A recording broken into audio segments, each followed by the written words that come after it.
those of you who don't know me, my name is Kirk Bushenfeld. I'm the president of the Natick Athletic Hall of Fame. On behalf of the Natick Athletic Hall of Fame Executive Committee, I want to welcome you to our 5th annual induction ceremony.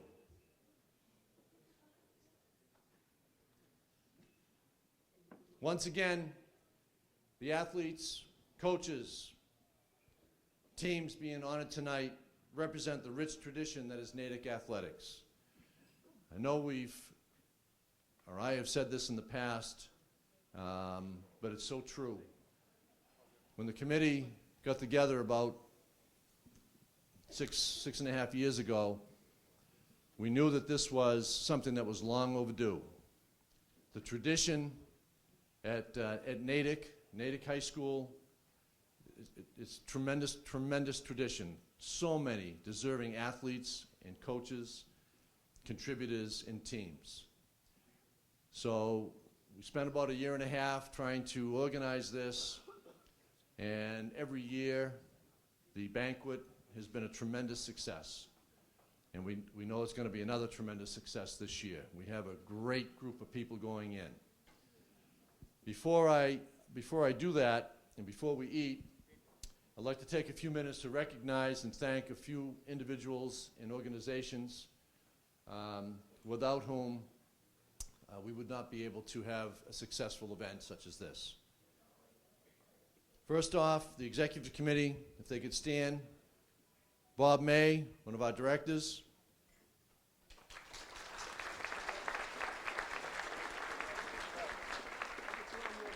Mike Fair, our treasurer.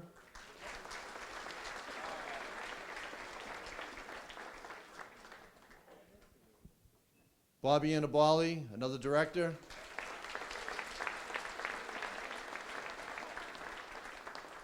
And I don't see Tara McDonald, our secretary, because I wanted Bobby Annabali and Tara in particular, I think partly because they do such a good job on the computer, and I don't. But they did a tremendous amount of work, and Tara must be still out at the table, but I want to recognize her when she comes in. She did a tremendous amount of work.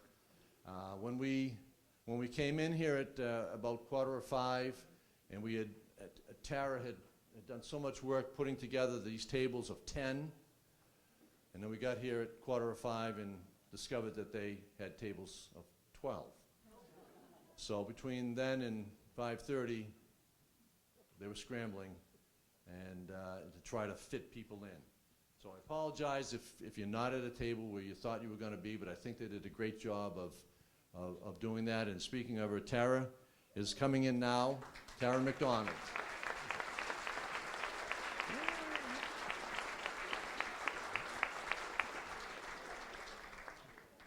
Great timing. We always said that this was like putting on a wedding, and it's like introducing her as she comes in.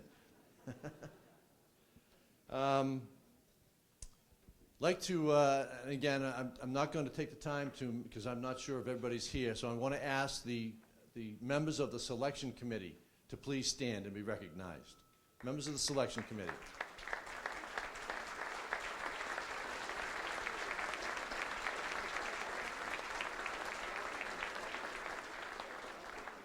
As I said, this is our 5th year. If any members, previous members, inductees in the first 4 years, if you are here, would you please stand up?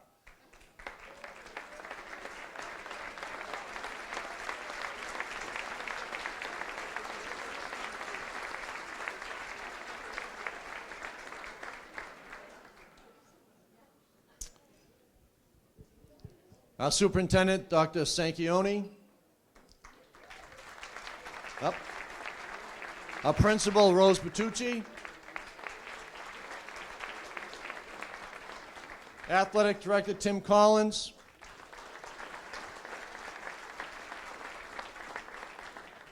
And Representative David Linsky. I know I spoke to him earlier. Back in the room. There are 3 organizations, and in the booklet we have excuse me, we have a seat here. I think we have 2 over here. We have 2 over there. So there are some empties up front. And I think we might have some room here at ours. We have a few here at our table as well.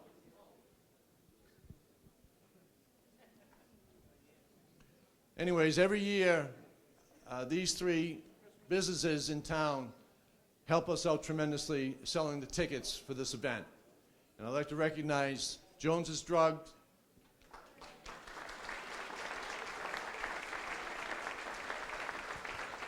Casey's Diner,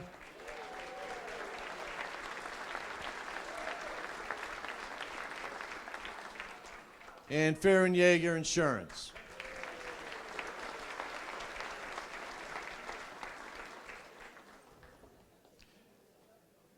Finally, I'm sure you're all aware that our Master of Ceremonies, Susan Warnick, retired recently from WCVB Channel 5, the Noontime News. Thankfully, she did not retire from us. And Susan, if you come up, please. I usually thank her at the end, but I want to do something a little special for her this year, so that it's not everybody's beating feet when we're trying to thank her, etc. So I wanted to recognize her for all that she's done, not only for us, but for the town of Natick. Anything in Natick, she is right there every single time.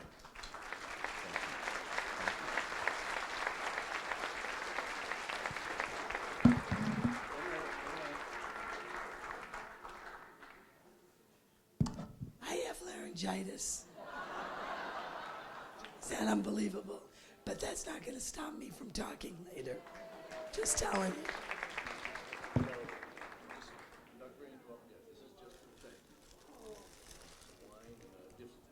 18 gallons of red wine. Who knows me? Huh? Thank you so much. Thank you. Thank you.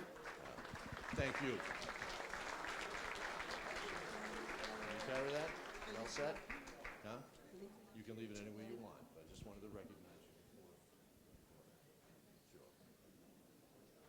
Yeah, I promise I won't drink it. Although I thought about it.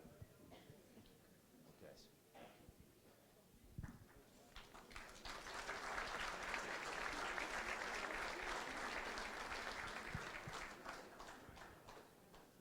So I hope that you enjoy your evening. I think it's going to be a great night. I know it's going to be a great night.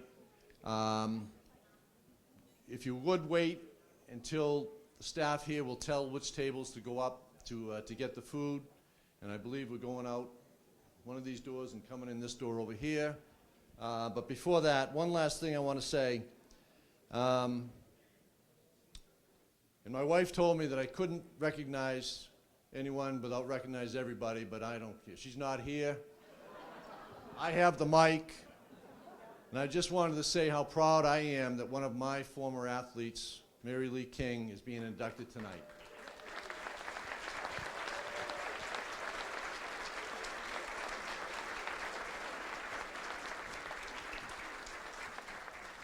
So again, we're going to eat, and then as dessert is being served, I will come back up and we will start the ceremony at that point.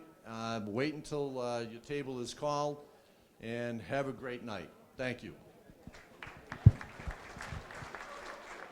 Okay, we're ready to rock and roll here. We want to start the reason that we're here to honor our inductees. Again, we have a tremendous class going in our fifth ceremony. And without further ado, you all know her. This woman is wonderful, Susan Warnick.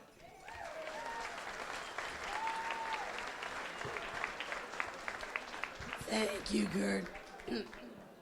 You may remember me from before dinner.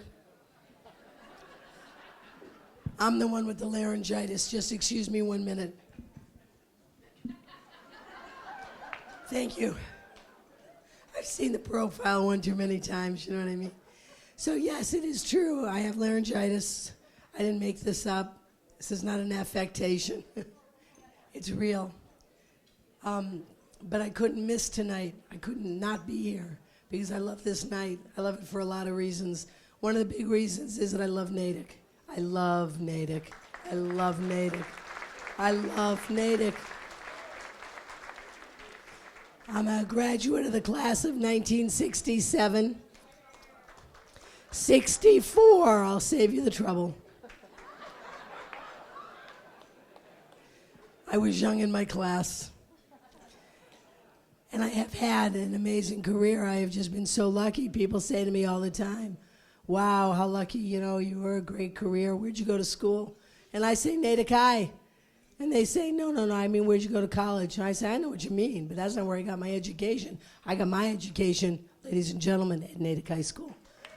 It was the teachers at Natick High School who cared about me, who took an interest in me, who made me know that I was worth something, and who made sure that I had the self-esteem I needed to approach life as an adult.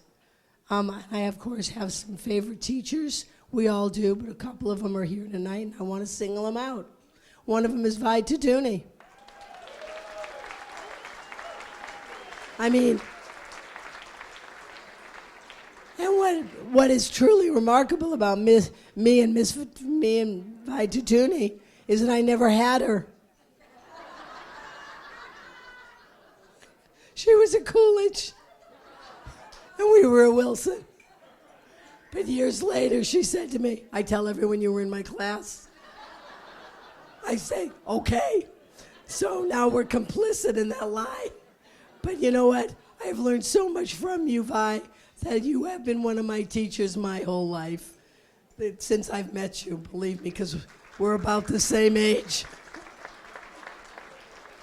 But another one of the amazing teachers at Natick High that I did have and at Wilson is Mary Levin. I know she's here, and she's sitting right over there. And she has been a remarkable role model for so many of her students. It's so good to see you tonight, truly. So good to see you. And the other reason that I love being here is that, it's the, Natick Athletics Hall of Fame. And that's the closest, me being here as the MC is the closest I'm ever going to get to this. I was not an athlete. I was in the band, and they weren't even happy about that. I remember the band leader was Mr. Lopresti. I don't know if many of you remember him. Probably not, because you were all the athletes, but I said to him one day, I played a clarinet, and I said, Mr. Lopresti, I don't have a reed. And he said, that's all right, dear. And I thought, I don't think it is. And I realized years later what he was saying to me. There is nothing that anybody in the town of Natick can ask me that I won't do if I can. Because I'll tell you what, years and years ago when she was then the first lady, Hillary Clinton said it takes a village.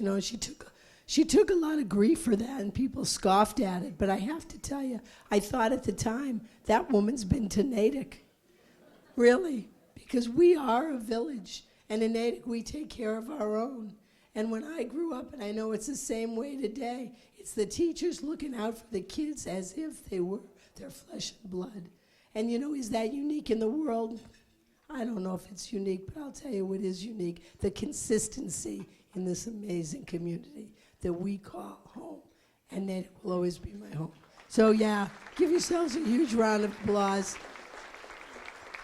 And it's great to see the superintendent and the principal here tonight. And by the way, if you have not yet been to the new high school, you got to get over and check it out. It's really just a remarkable place. And so now I'm retired. I've been retired for about 2 months, and it's weird. I drink at lunch. My mother said to me, oh yeah, like you didn't before. I didn't. I really didn't. By the way, thank you for asking about my mother. So many of you have. Myrna Billion is 99 years old and would have been here tonight had she been invited. No, of course she's invited. She's invited to everything. But she had dinner plans. I mean, come on. It's Friday night, you know. But I just have to tell you one funny story that happened recently in my retirement. So now I live in Natick. People say to me, where do you live? I say, I live in a suburb of Natick. And people in Needham don't think it's that funny, but I think it's hilarious. But so I'm at the self-service gas station downtown Needham, and I'm filling my car, and I'm standing there. This is just last week, and I notice at the next island there's a guy, and he's filling his car, and he smiles at me. So I smile back, because of course I'm single. So he says, didn't you used to be Susan Warnick? I know, is that hilarious? I said yes, and now I'm working here. And I said, and you know what else? Little Belle's got the next shift.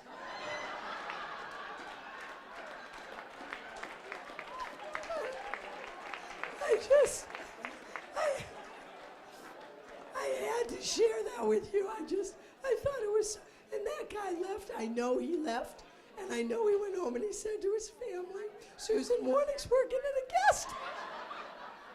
I just know it. So I feel a little bad about that little white lie, but geez, I thought it was just so funny. Anyway, we have a great program tonight, and I'm going to try to get through as much of it as I can, because it's very important to me, as I know it is to all of you. We have, as Kurt said, an amazing class this year. This is how it's going to work. I am going to name them. I'm going to say a little something about them.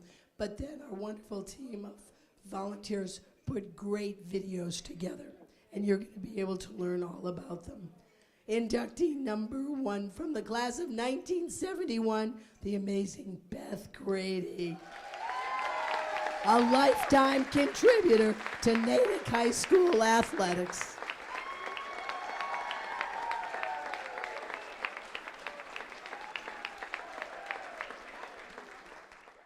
Beth Grady, from the class of 1971, has been a lifetime contributor to Natick High School athletics. As a student athlete, Beth Grady played field hockey, basketball serving as captain, softball, tennis, again serving as captain, and was a member of the gymnastics club.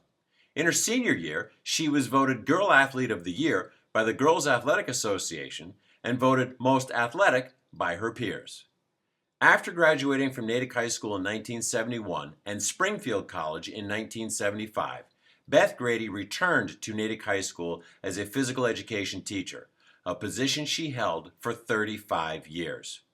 During that time, Beth Grady was involved in coaching 6 sports: ice hockey, tennis, and basketball for 1 year, lacrosse as a club team for 13 years, field hockey also for 13 years, and established the first varsity volleyball team at Natick High School.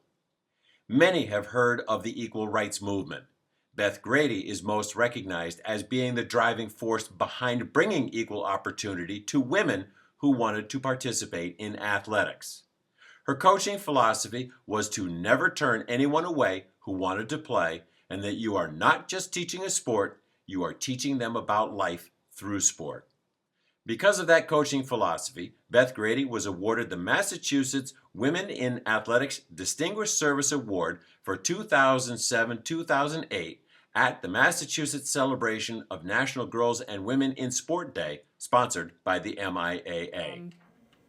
And I was saying one of the things looking back more in hindsight is really she did a great job moving women's sports and girls sports forward. As far as, it's just you didn't really see it when you were in it, because you were lucky enough to go to Natick and had a woman there that was really advocating for you, and it was really all about lacrosse. Wasn't even a varsity sport at the time, and it was just It's really changed. Things have really changed. There were no feeder programs, and it was just, not only was she sitting there trying to figure out how to, we never even picked up a field hockey stick.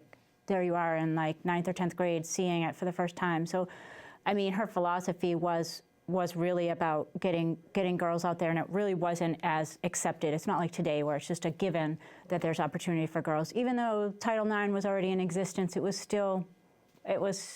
just wasn't as accepted, and she was never made us feel that way, I guess is what the bottom line is. She had asked us, well, then what would you guys do? And we had our own play, and she tweaked it a little bit, and it worked for us. Yeah. And it was funny because she wasn't so, and I always looked at her, she wasn't so much like that much older than us, or she didn't appear to be, maybe, you know, whatever. But she seemed to get us, and I think that was really important as a girl in athletics to have a woman that really sort of understood us, because basically, you know, I played basketball, we had a male coach, and it was still even coaching was very male dominated. Exactly. And it's just different. It's different when you know, don't get me wrong, I loved our basketball coach, he was great, but it is still that, it was a different connection. Absolutely. And there's a different way of thinking. I mean, she was certainly, you know, in it for us, and to know, like, okay, these girls are gonna go forward. And yeah, Beth and I graduated from Natick High School together back in 1971, or the olden days, as she would like to call it. And then went off to college, both came back and joined the phys ed staff here together, where we worked together for more than 3 decades.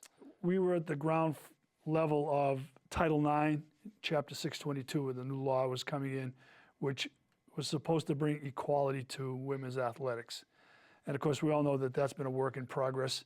It's taken a great deal of time for this to evolve, but Beth was really at the ground level as far as advocating for women's athletics here at Natick High School.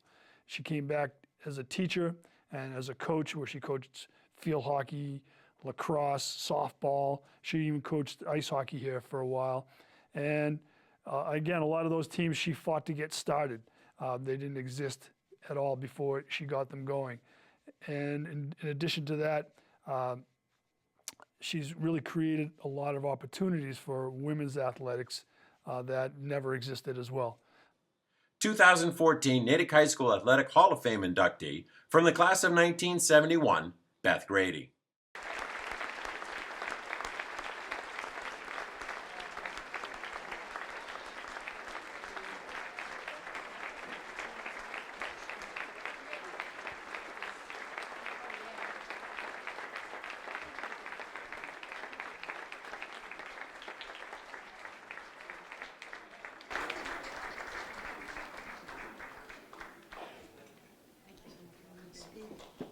Thank you so much.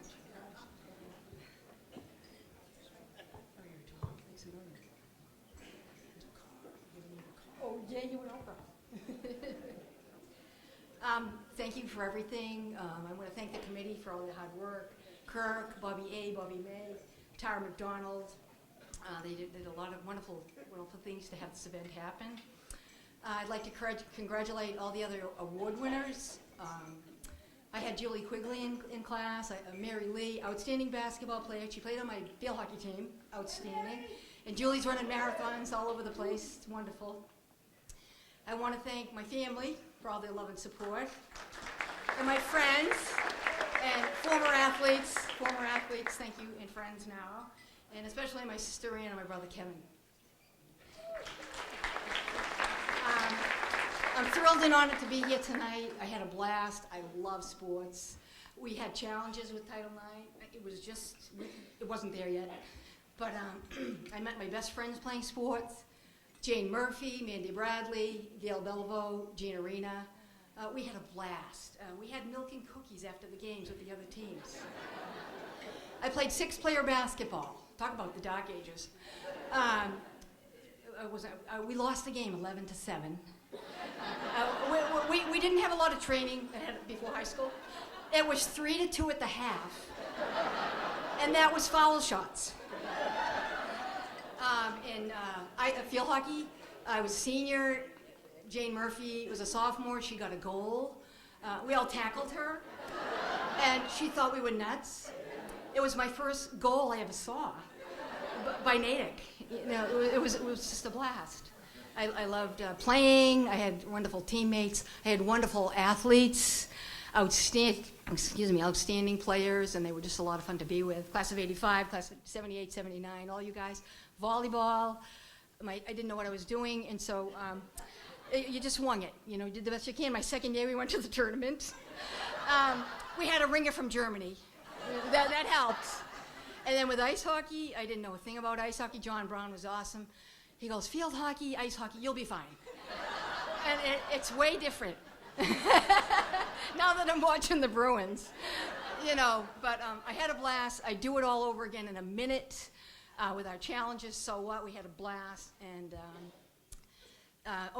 Donna McCabe paved the way for women's sports and equal pay for women's coaches. Mary Levitt, our awesome coach, paved the way for us. And we loved her as softball coach. And I hope I paved the way for the women behind me. Thank you very much.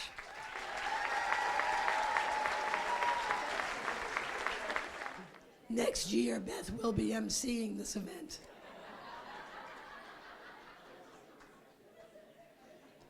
Our next inductee, Robert Lefty Hale from the class of 1933. He was a three-sport athlete playing football, basketball, and baseball.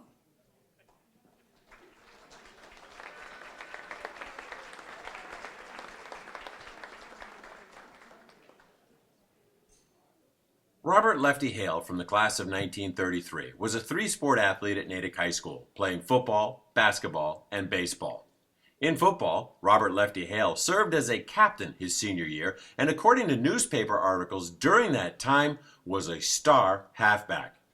In basketball, Robert Lefty Hale was a brilliant player and again served as captain his senior year. In baseball, Robert Lefty Hale, a captain his senior year, was a pitcher, and on days when he was not on the mound, could be found in the outfield. There are numerous newspaper accounts of Robert Lefty Hale and his athletic prowess, saying he was, quote, one of the best running halfbacks ever to come out of Natick High, also one of the greatest left-handed hitters in NHS history, as well as a great basketball guard from which position he scored many points for the old red and blue, unquote. Others touted him as one of the most brilliant all-around athletes in recent Natick history, and Natick experts maintain that he was the greatest football player ever to wear the togs of Natick High School. Robert Lefty Hale's athletic career continued at Cushing Academy and then at Holy Cross and the University of Rhode Island, but only for a short time, as he chose to serve his country by enlisting in the United States Army Air Corps. Sadly, the B-25 bomber that he was co-piloting was shot down during a bombing raid in the Second World War. The remains of the crew have been laid to rest in Arlington Cemetery. 2014 Natick High School Athletic Hall of Fame inductee from the class of 1933, Robert Lefty Hale. And accepting for Lefty, Jill Holmgren.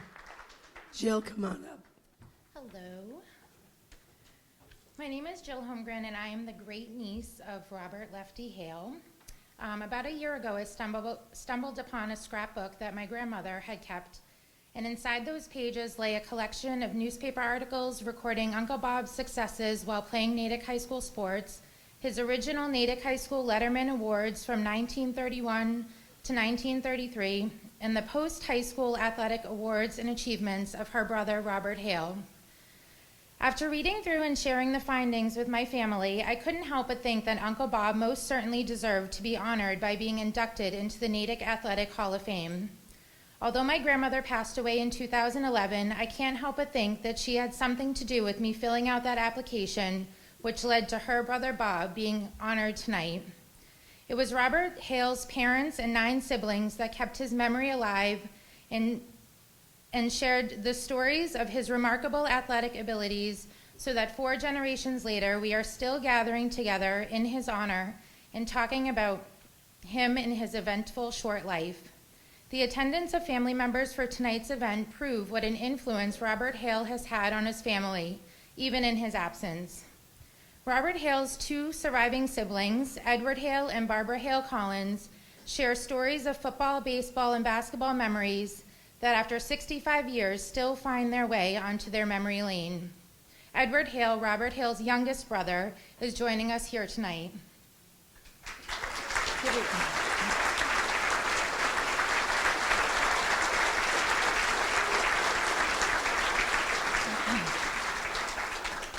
Only 2 members of the family here tonight were alive before Uncle Bob passed, but we all know of him as if he were here long after October 24th, 1943, when the plane that he was co-piloting was shot down on a bombing mission to Rabaul while serving our country in World War II. Although other planes had witnessed the B-25 being shot down, the remains of the crew were not discovered and identified until 2006, when through a DNA sample from Uncle Bob's brother Edward confirmed the identification of Robert Hale's remains 63 years after his death. Although his athletic career was cut short in order to serve his country, I can't help but think it was the qualities that he learned while playing sports at Natick High School, such as discipline, aggressiveness, commitment, adaptability, and determination, that helped prepare Uncle Bob for his service to our country. Along with athletic accomplishments that were documented in the newspaper articles from the scrapbook, it also became pretty clear that Uncle Bob was a well-liked, personable young man. In his 1933 yearbook, the class prophecy, which predicted the events of 1943, 10 years after graduation, named the beautiful new Robert Lyman Hale High School after Uncle Bob.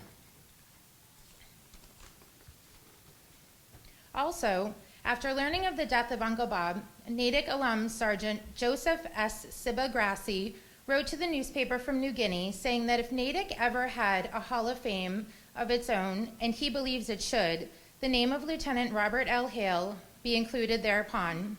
Sergeant Grassi went on to write that Hale was one of the best running halfbacks ever to come out of Natick High, also one of the greatest left-handed hitters in NHS history, as well as a great basketball guard, from which position he scored many points for the old red and blue. These forward acknowledgments prove that Uncle Bob was not just a star on the field or the court, but he was worth naming a school after and writing a letter from New Guinea to the newspaper for. From what I can tell, he was pretty remarkable. On behalf of the Hale, Holmgren, and Collins family, I would like to thank the Natick High School Athletic Hall of Fame Committee for taking the time to look through the articles, awards, and memorabilia after all these years, and for honoring Robert Lefty Hale, not only athlete, but brother and uncle. And to Uncle Bob, even after all these years, you have a way of gathering this family together to honor you at Arlington National Cemetery, to lay you to rest in Raleigh, Mass., and to honor your athletic accomplishments here tonight. Thank you.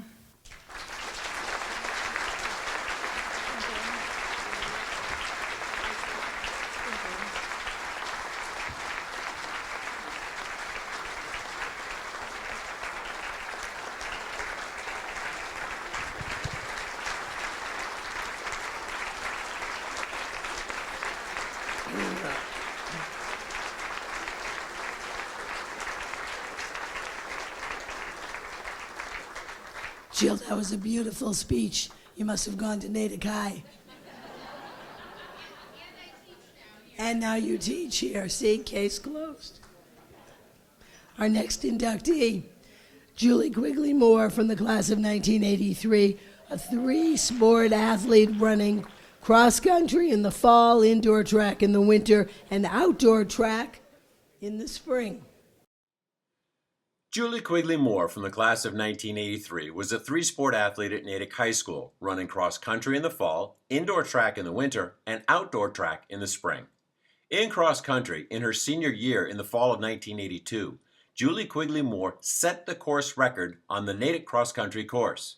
She also set the course record on the Milton cross country course, the Norwood cross country course, and the Framingham cross country course. She placed second in the Bay State League cross country meet and was a Boston Globe All-Star. In indoor track, Julie Quigley Moore was a member of the sprint medley relay team that placed third at the state coaches indoor relays. In outdoor track, Julie Quigley Moore, while serving as captain in her senior year, set the Natick High School record in the 1,500 and 3,000 meter runs and set the school record in the 2-mile relay at the Massachusetts State Coaches Relay.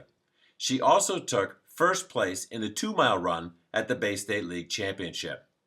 Other wins during her career at Natick High School include a first-place finish in the junior division in the Run for the Arts 10K. a first-place finish in the women's division of the Run for the Lights 10K, a first-place finish in the junior division of the Dannon 10K, Diet Pepsi 10K, as well as the Race to Fitness for the Leonard Morse Hospital 10K, and was the recipient of the Dr. Francis M. Burke Memorial Trophy for the first Natick High School finisher. Julie Quigley Moore was also a member of the National Honor Society. Well, it isn't. What comes to mind when I think of Julie Quigley is anybody can be a great athlete and make athletic gains on the field. And to this day, Julie is the embodiment of sportsmanship. She's the cheerleader for everyone on the team. She is a classic example of positive attitude, energy, enthusiasm. When she won, it wasn't about that she won. She wanted to know what you did and how did you do it. And the person that was upset, she would be going over with her arm around them. And she was the most positive and infectiously positive. And she wouldn't let you just get away with like worrying over on the sidelines. Julie was great to everybody. She was like a politician before she became a politician. You know, she was just everybody's cheerleader. And when you think of the word sportsmanship, that's what I think about. It's Julie. I mean, she was everybody's advocate. And from the day I met her, like whether it was sports or not sports, she just cared about people and she engaged you and, you know, she was focused and motivated and she cared about everybody. And she still does. I mean, she's the one that, she wasn't even a class officer and she still probably does more from the reunions than other people. Like she wants to keep people together and, you know, she is just the epitome of altruism. And she was like that back then. She still is. 2014 Natick High School Athletic Hall of Fame inductee from the class of 1983, Julie Quigley Moore.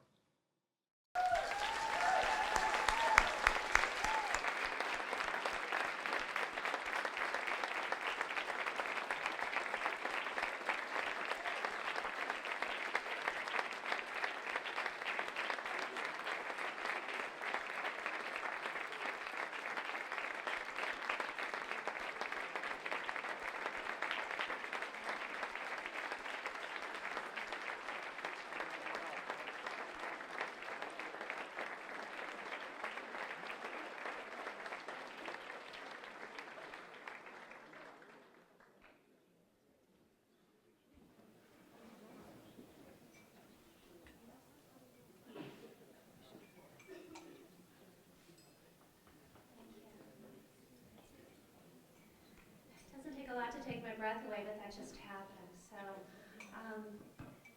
tough to follow Miss Grady and Lefty Hale. What superstars. I am so humbled, I'm so honored to be here tonight, you know, for Natick. Wednesday, my son had a track meet. He runs for Wellesley High, and it was Wellesley against Natick. And talk about angst. I didn't know who to cheer for. So I decided I would cheer for the Natick girls and the Wellesley boys, because now the meets go together. They do the boys and girls together, unlike back in my day. And it was for the Herget Championship. Hard won, amazing battle. And I was standing at the triple jump at the end, and the meet came down to the last event. And who was I standing with? Mary Beth Paul, my teammate from track. She was class of 82. She's now coach for Natick High. And Matt Brenneman. Mr. Brenneman's son, my track coach. Now Matt Brenneman is known to the Mr. Brenneman, now known as Mr. Brenneman to the rest of the world, the rest of the student athletes at Natick. And I heard Matt give the tip to the person from Natick who broke his personal record by 3 inches and qualified for the States and upset Wellesley and won. So it was quite amazing.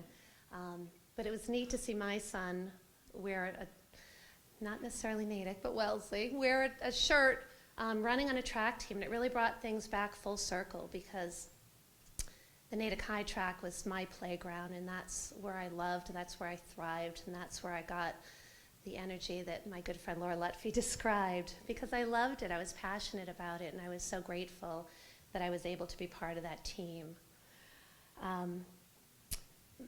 My sport really is considered the punishment for other sports. You know, no one wants to run, especially the baseball and football players, as my son reminds me, because he's an all-sport athlete. but it became my passion, and it's something that taught me so much that all athletics teach us, you know, which is discipline and strength and setting goals and winning and losing. And our track team was pretty good. We were 8-1 and 7-2 my junior and senior year, and we lost our heartbreaker to Needham. Needham was really strong, and you know, in the end we lost by 4 points, but I was going through my scrapbook in preparation for this. We set 3 school records and 2 league records, and you know, that's heart. That was the strength of our team. We were amazing. You know, the people on our team were not just teammates, they were friends, and we all learned from each other. We won together, we cried together when we lost, and we were excited when we set our PRs. Mr. Brenneman was just an icon. He still is an icon. He's amazing, and I'm sorry he's not here tonight, but thank you, Matt Brenneman, for being here in his place. Just an amazing coach, and I started in Coolidge Junior High, and I did have Miss Tatuni. And I was lucky enough to have her in high school as well, because when we closed dear old Coolidge, Miss Tatuni graduated to high school, where I had Miss Levitt and where I had Miss Grady and all these other amazing educators and mentors from Natick. And I ran the 880 in junior high, and by the time I got to high school, Mr. Brenneman thought I should put on my big girl pants and become a long distance runner.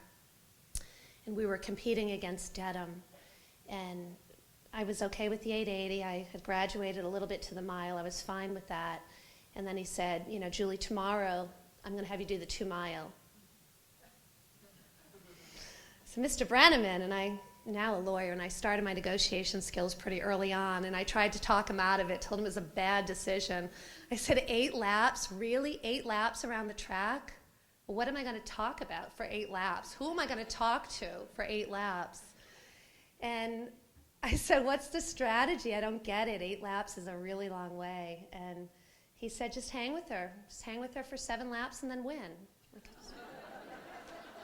Sounds really simple. So anyway, it was back then we had all 10 teams in the Bay State League Conference running together, which was great. It was all girls, so we got to know each other. We were able to size up the competition. We were able to do warm-up runs with each other, figure out who was doing what event, and try to get ourselves in the other one so we wouldn't have to go head-to-head with the toughest ones in the league. And I ended up winning that race, and that ended up being my event. And then when I ran my first marathon in '88 with Dave Frenier, coach of the '87 soccer team and my good friend, we ran our first marathon together, and Mr. Brenneman was right there on 135 on the right-hand side, and he gave me the thumbs up and the look that I told you so. Thank you, Mr. Brenneman. He really challenged us, and that's what made him such an extraordinary coach, is that, you know, he treated everybody like they were top star athlete, like we were all superstars, you know, from the people that really excelled to the other teammates who were just doing track because they wanted to get in shape and learn. And he challenged us. He made us do something. He made us get out of our comfort zone. And he really taught us about winning and losing and discipline and all those wonderful things that running and all the other sports that we're here to celebrate tonight teach us. What I love most about running is the people. You know, my life has been made richer because of the teammates that I had. Julie Billow and Rebecca Sage were my co-captains, and people from other teams. Kim Starrett from Framingham North is still one of my best friends today.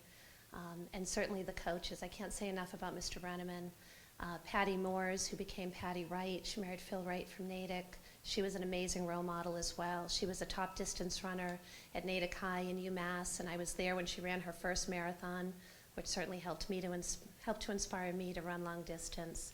Mr. Carroll, since we're on the Title IX theme, he remember when he brought me into his office on the lower level of Natick High, and we were finally able to order new uniforms. We had the ugliest polyester, super high. I thought they were turtleneck tank tops that we wore. And he made the track team feel like we were important. And we all know how amazing Natick football and so many other great sports are at Natick High. But he made the girls feel important. And, you know, I'm so grateful that Mr. Carroll, I still can't call him John Carroll, but Mr. Carroll was amazing to all of us and tried to make the girls feel important. So thank you all for giving me this privilege and honor of being here. Congratulations to all the inductees, just an amazing group of people. I'm entirely humbled. And a final shout out to my dad and my family who's here. My mom was just one of my biggest supporters, and my dad had unfailing support for me, came to so many of my meets. And just one last story, Mr. Brenneman would, of course, as a coach, go Julie, you can get her, because there was usually somebody in front of me. And I remember going around a corner at Franklin Park on a cross-country route, and my dad was right after Mr. Brenneman, out of his sight and out of his hearing, and my dad said, slow down, Julie, you look tired. So thank you, Dad. Thank you to my friends and family.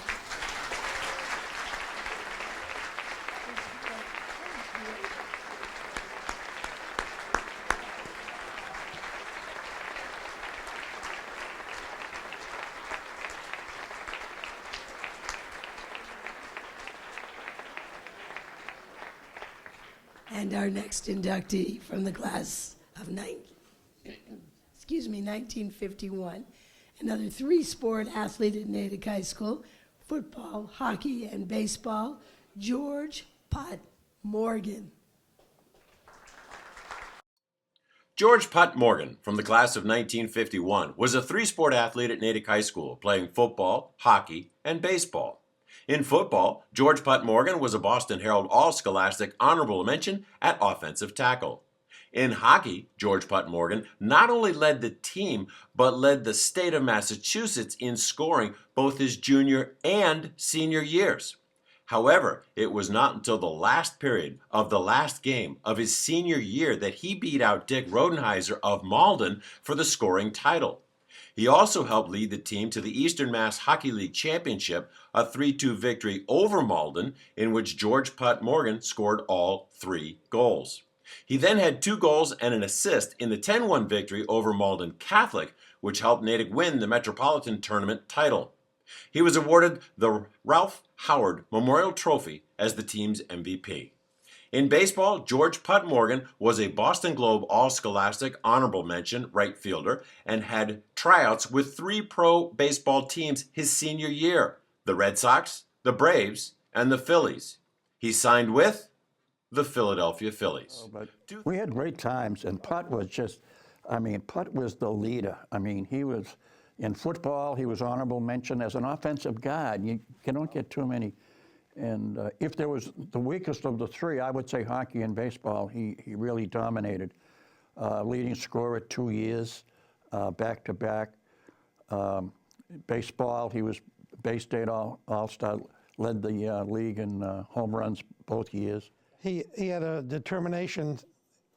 He really was driven to win. We were losing the last game of the year, the regular season of the Eastern Mass Tournament. We were down 2-0 at the end of the second period. Dickie Rodenheiser, who later went on to be a gold medal at Squaw Valley from Malden, had scored in each period. And during the break between the second and third period, we had a little speech by the coach, and then Putt spoke up. He says, "We're not going to lose this game. We're going to win this game. We got to get 3 goals. We're not going to lose." He was very determined to win the game. Sure enough, he came out and scored a 35-footer right inside the blue line.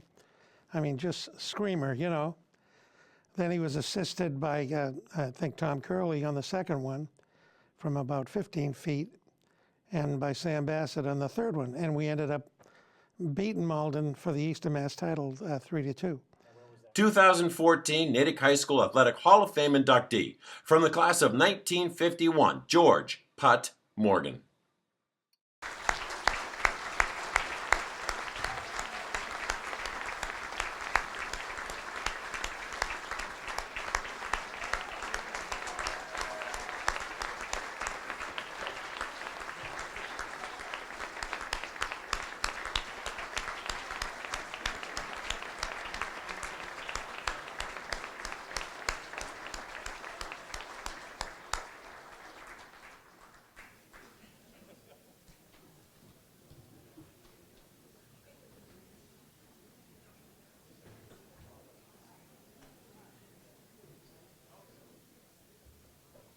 Congratulations.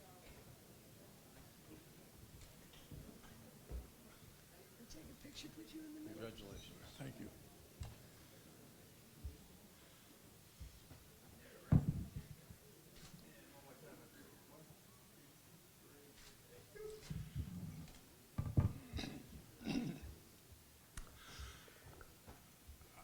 First thing I'd like to say is I want to say thank you to one of my fellow teammates, Doc Grady, for all that he has done to have me on this table right today.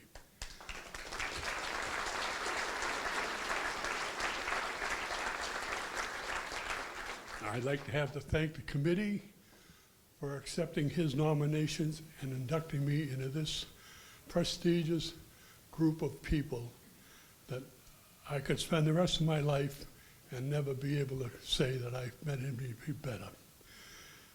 I'd like to thank the coaches that we had, Mr. Slammin, Mr. Carroll, the hockey coach, Mr. Marso. Also, the fellow teammates that I had. Those that are here today, Salvi Paranello, Charlie Sticker, Ciccarelli, let's see who else, Pondi Tatuni, and Duke, again, Doc Grady. And for all those that I've missed and that are gone before us, I thank you very much for having you for friends.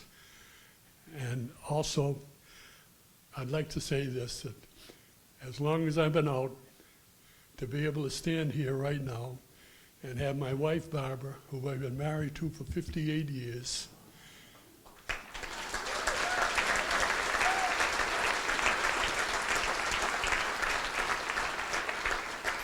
five children and their friends, 3 grandchildren, and 2 brothers.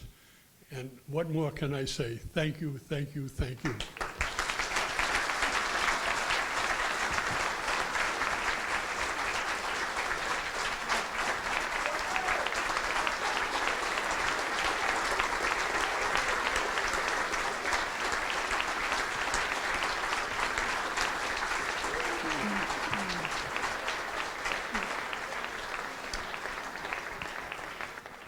"58 years, wow. Where's Barbara?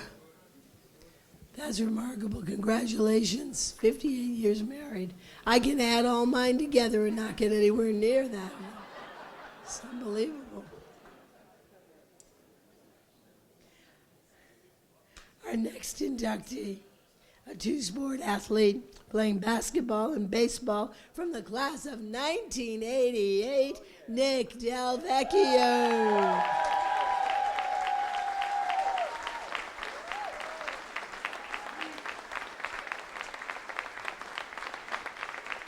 Nick Del Vecchio from the class of 1988 was a 2-sport athlete at Natick High School playing basketball and baseball. In basketball, Nick Del Vecchio is in the Natick High School record books with the most points scored in a game with 43, the first player to score 500 points in a season, and the first player in Natick High School basketball history to score over 1,000 total career points. He was a Bay State League All-Star his junior and senior year, as well as Team MVP his junior year and All-Scholastic Division I Player of the Year. In baseball, in his junior year, Nick Del Vecchio was a member of the Natick High School baseball team that played in the Eastern Mass Finals and was voted Bay State League All-Star. In his senior year, while serving as captain, Nick Del Vecchio set the Natick High School record for most home runs in a season at 14 and most career home runs at 27. His awards include Bay State League All-Star for the 2nd consecutive time, Boston Herald All-Scholastic, and Boston Globe Division I Player of the Year. Nick Del Vecchio was also elected to the National Honor Society. Nick Del Vecchio of Natick, as a Walpole High School basketball player, he was always such a prolific scorer. He scored inside, outside. He was tall. He was athletic. And what I loved about Nick is he always liked to talk during the game. Nick, we knew we were in trouble when he started speaking about himself in the third person.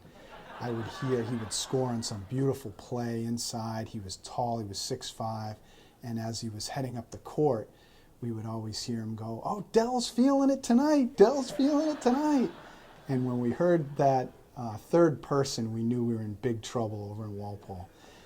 This was always a really tough place to play as well, and Nick always had great spectator support. He loved to play it up and kind of ham it up for the crowd, but just a tremendous player. He was Bay State Conference All-Star 3 seasons, and he was the Bay State Conference MVP his junior season. So a tremendous basketball player.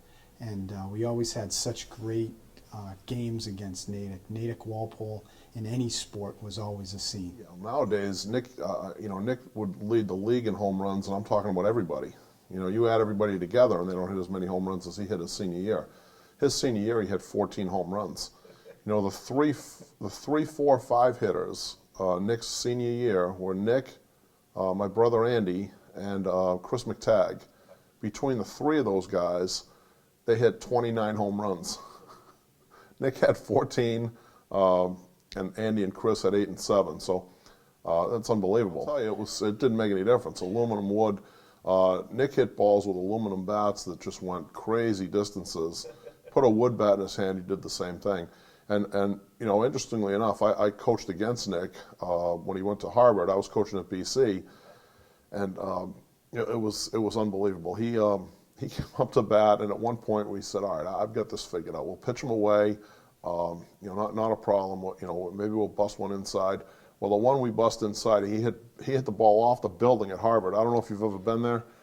Yeah, the building out in right center field. Their athletic building is beyond the fence at the baseball field. He hit it about 3/4 of the way up on the building. I said, "Well, I guess that didn't work." Oh, yeah. I mean, it was an unbelievable distance. I mean, there's a parking lot, a full-size parking lot between the baseball field and that building. Cleared the parking lot 3/4 of the way up the building. Our head coach at BC said, "Yeah, you got him figured out." 2014 Natick High School Athletic Hall of Fame inductee from the class of 1988, Nick Del Vecchio.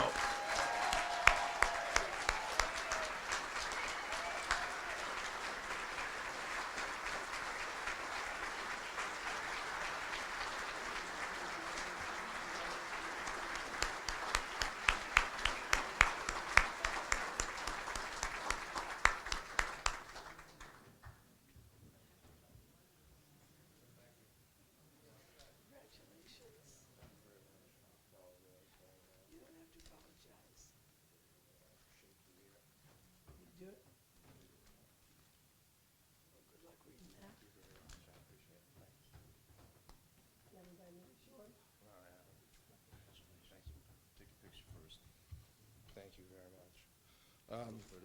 Take a picture first.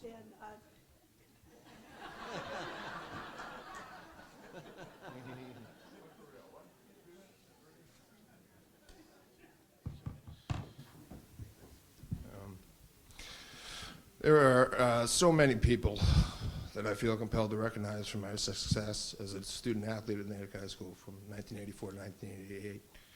As I tend to be copious and exceedingly wordy when I speak, I will try to be brief and terse in my speech here tonight. Probably won't happen. I know most of you would agree in the power of brevity, right? So I'll try to get to the point and exercise precision and clarity as best I can. Invariably, in acceptance speeches, you always seem to leave people out. That's what troubles me the most tonight. So many people are either directly or indirectly responsible for my success while at Natick High School. Therefore, I'll give a preemptive sorry to those people that I failed to refer to by name. It is not an oversight on my part, just a mere impossibility to specifically reference every single person that I want to in 5 mere minutes. I have been blessed by God in many facets of life. It's truly ridiculous. Thus, it would be only fitting that I thank God for the plenitude of inherent abilities and other sensational gifts that he bestowed upon me right from the start. My faith and trust in him made it all the more possible to use these blessings and capabilities to my advantage to attain the high goals that I yearn to reach. Without the physical, psychological, and spiritual gifts God gave me, I would be essentially nothing. But to me, God gave in abundance, and as the Bible says, to those that are given much, much is expected. Truly, I put the work in, the incessant effort, and had freakish and crazy desire. All these variables, combined with my unyielding devotion to the Lord, made it easier for me to attain and achieve the results that I did on the basketball court, on the baseball field, and in the classroom. So if I did indeed do anything outstanding in my high school years, to God goes the glory first and foremost. To me, this night, in this honor of being inducted into the Natick Athletic Hall of Fame is about giving and unselfishness. What was given to me by others propelled me to achieve what I did and truly paved the way for me to succeed. The rest, my part, was relatively easy. All I had to do was practice. All I did was learn to shoot a ball through a hoop and hit a small white ball with an aluminum stick. What others gave and what others sacrificed for me to be able to do this was the reason I stand before you here tonight. Let me first thank my whole family, especially my 8 brothers and sisters. Each and every one of them, in their own way, fostered an environment of comfort and love for me that transcended the norm. It was this love, from their influence, their acceptance of virtually all I pursued, and their examples they set on how to be a person of virtue, integrity, and hard work that lit my fire even more and made me burn to achieve personal distinction and to make them proud of me. Sometimes in life, you never get the chance to inform people how important and cherished they are. Tonight, however, is one of those chances. So I wish to sincerely thank Mark, Paul, John, Christine, Marguerite, Liz, Gail, and Rosemary for including me and letting me know that their little brother, baby brother Nicky, always had a special place in their hearts. I can honestly say without equivocation or hesitation that I had the best siblings anyone could ever want. I love all of you greatly for a lifetime of support and unselfish love you doled out to me with such consistency and sincerity. You guys are simply the best, period. Your genuine unselfishness and unconditional love for me still boggles my mind. I hope and pray that I can do something in my lifetime that would make each of you feel as special and important as you have made me feel. The same can be said for my extended family as well. All my aunts, uncles, brothers and sisters-in-laws, my 26 nieces and nephews have accelerated my growth and fueled my passion for success. They say passion rides a mad horse. When I was younger, in high school, I guess you could say pursuing my passion for athletic and scholastic excellence made me a little high-strung, most of the time. But what can I say? I'm Italian, Irish, and Catholic. That, in and of itself, explains a lot. Let's face the facts. This combination, as I'm sure most of you can understand, creates an inherent crazy ambition in people and often leads them to glorious heights. Moderation and mediocrity were simply not an option for me. I simply would not and could not accept this. Thus, I went after everything I did with furious passion and fear of desire. Maybe I got a bit out of control and too hot to handle for some. Maybe in high school I developed a certain swagger and attitude that was not agreeable to everyone. But hey, like I said, I'm Italian, Irish, and Catholic. I did not make the rules. My ancestors did. Besides, as Helen Keller said, life is either a daring adventure or nothing at all. I chose the adventure. There was never a doubt. One particular day during my junior year at Natick High, we were playing a baseball game that if we won, would send us to the state finals. I was playing first base, and for a fleeting minute, I caught myself taking everything in. My coaches, my teammates, my opponents, the whole situation. I suppose I had one of my first real epiphanies in that lost moment in time. As I looked into our dugout, I became overwhelmed with gratitude and thanks. We had a few extra coaches in our dugout, as it was the playoffs. I remember seeing Coach Carroll, Coach Kalani, Coach Lamb, Coach Lacouture sitting side by side. At that moment, I considered myself one of the luckiest kids on the planet. To have those 4 brilliant coaching minds together, all on my side, trying to help us somehow win the championship, gave me goosebumps all over. It was our own private brain trust, a Natick High School superior think tank of 4 of the very best coaches I've ever had the pleasure to play for. Later on, as I sat and thought about further how fortunate I was to be blessed with their ridiculous abundance of knowledge at my disposal, I got around to thinking of not only all my coaches throughout the years, but of all my teachers at Natick High School as well. What inspired me the most about all these great teaching and coaching influences was undoubtedly their unselfishness. They did their job so well, not only preparing me for success athletically and scholastically, but for adulthood and life in general. And the lengths that all of these wise instructors went to, not only to help me, but to anyone who asked as well, was beyond my comprehension. I thought, what was their reward? What do they get out of helping us? I mean, surely they didn't get into coaching and teaching for the money. They didn't seek fame and glory. They merely gave it out of love, I think. So to all my teachers, coaches, family, friends, and loved ones, I say with great passion and with the utmost sincerity, thank you. Thanks for caring, thanks for sharing, thanks for sacrificing, thanks for giving without asking anything in return. My athletic accomplishments pale in comparison to the number of lives all of you so positively influenced. Please, I want all of you to know and understand fully your unselfishness and dedication to the betterment of others cannot be underscored and will never be forgotten. Lastly, a special thanks goes out to everyone that had anything to do with my formative years at Natick High School. No one ever told me that I couldn't achieve anything in my youth. They only prepared, encouraged, and believed in me to strive for any and all things. Like I said earlier, my accomplishments and achievements are so much easier due to the efforts of others as opposed to mine. A sincere thanks to the Hall of Fame Committee. This is truly a special honor, and this night is a once-in-a-lifetime occurrence. Thanks also to John Brown, a coach and friend who, of his own volition, really went out of his way to go to bat for me to become inducted here tonight. Thanks to all my friends, especially Harry Corsell, Philip Corsell, and Sean Grady. Through good and bad, you guys have always been there. And a final thanks to the two most influential people in my entire life, my parents, Nick and Rosemary Del Vecchio, who passed away several years ago. I truly have no words for them and what they did for me and so many others. What they did transcends words. It actually transcends thought. If I begin to divulge and discuss their efforts in love and guidance, you'll see a grown man cry here tonight. So it's been a pretty upbeat night so far, so I'll spare you the weeping session. There's just too much to say about their greatness. I'll just leave it at that.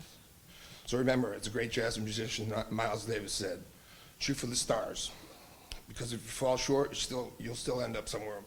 Shoot for the moon, excuse me, shoot for the moon, because if you fall short, you still end up somewhere amongst the stars. Thank God, thank you, God bless you all, and peace be with you. Thank you.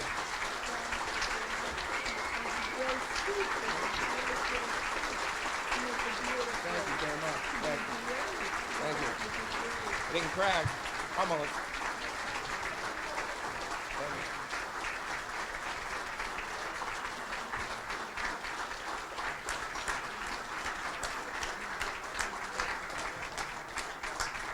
It's just a great, great speech. Great speech. The Female Athlete of the Year from the class of 1991 is our next inductee, Mary Lee King.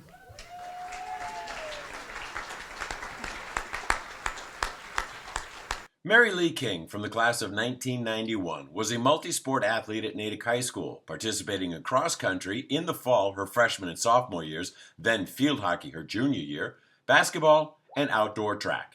In cross country, Mary Lee King set the course record on the home course at Natick. In basketball, Mary Lee King, who only played on the varsity team for 3 seasons, set the record for most career points at 949, as well as most career rebounds at 693, and served as captain her junior and senior years. She was voted the team's most improved player her sophomore year, and in her junior and senior years was awarded the team MVP. Other basketball awards include Bay State League All-Star all 3 years, Bay State League Player of the Year her senior year. Mary Lee King was a Middlesex News All-Scholastic in both her junior and senior years, Boston Globe All-Scholastic, and Boston Herald All-Scholastic her senior year. In outdoor track, Mary Lee King set the school record in the mile at 5 minutes 19 seconds. She was a Bay State League All-Star all 4 years, team MVP her senior year, and 3-time Middlesex News All-Scholastic. In her senior year, Mary Lee King was voted the Outstanding Female Athlete of the Year. Natick is just trying to give the ball to Mary Lee. I mean, that's just their game plan. Mary Lee with a first shot she hit. Layup. I have to get used to saying, lady, I got to make sure I do this tonight. Lee inside, reverse layup is good. A great play by Sean. I'm so happy for Mary to be receiving this honor. It could not be going to a more well-deserved person. Mary and I played basketball together. That's how I know her from a sports perspective, and as it relates to this honor. When we were growing up, there were a whole bunch of us who were so excited to get to the high school level to play basketball, Mary being part of that. And so it was so great when we actually got there that it was such a great experience, and Mary was such a big part of making that so special. There's so many things I can talk about as it relates to Mary, but 2 things stand out. First, she was just a terrific athlete, and second, she was a really special leader. So as an athlete, Mary was not only a basketball star, she was a track star. And I remember Mary, as others, but Mary just saying, you know, as we went forward from there, that this was going to be used in a positive way, that we were not going to allow this game to define our season. And we just took off from there. And we just kept winning games. We beat Walpole over there later in the season, and that was an awesome game. It was a very close game, and we put a press on, half-court trap on in the third period, and we just blew them out, actually. And it was just so sweet. It was great. But that was Mary. I remember her as a captain saying to the team, "This is not going to define us. We're going to use this to go forward in a positive way. We're not going to let it, put us in a negative light." And again, and the kids just jumped on her coattails, and we went forward and had a great Back, everybody, to the Carey Gymnasium at Natick High School. Natick wins it by a score of 49-33. And with me is Mary Lee, who had 21 points tonight. And first of all, congratulations. Great effort tonight. And congratulations on making the tournament. How's it feel? It feels good. Thank you. Yeah, we're really proud. We all worked together well, I think. I know that the coach's goal, as he said to me a couple times during the season, was at first to make the tournament. And now you're playing for what's got to be a great feeling, to play for an even better seed. Yeah, it's important that we don't give up now, and we have to win our next 2 games to get a good place in the tournament. We have to keep on working hard for the rest of the season.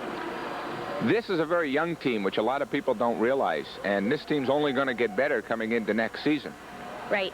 That's exciting for us. We're going to miss the seniors, though, because they've done a really good job. We couldn't be where we were if it weren't for the bench this year. They've really helped us a lot. What we have noted during the season is this is a team, you look like you have fun out there. Yeah. You really seem to play well together, and that's a big key. Teams that are successful have fun out there. Mm-hmm. We do. We have a lot of fun, and we're all friends. We've become even better friends through the team. So I think that's a big part of why we've been winning. What is the goal of the team now heading into the tournament? We just really want to do well. We don't want to jinx ourselves, So it's hard to say, but we want to go as far as we can. And the better we do this year, I think it will just bode even better for us next year. And we want a big support, too, from the student body. Everyone in Natick, come watch us. All right, congratulations. Good game tonight. Thanks a lot. Okay. Bye-bye. Mary Lee, 21 points, and as I said, they really look like they have fun out there together, and that's a big key. Joe Giuliani and I will be back to wrap things up right after this. 2014 Natick High School Athletic Hall of Fame inductee from the class of 1991, Mary Lee King.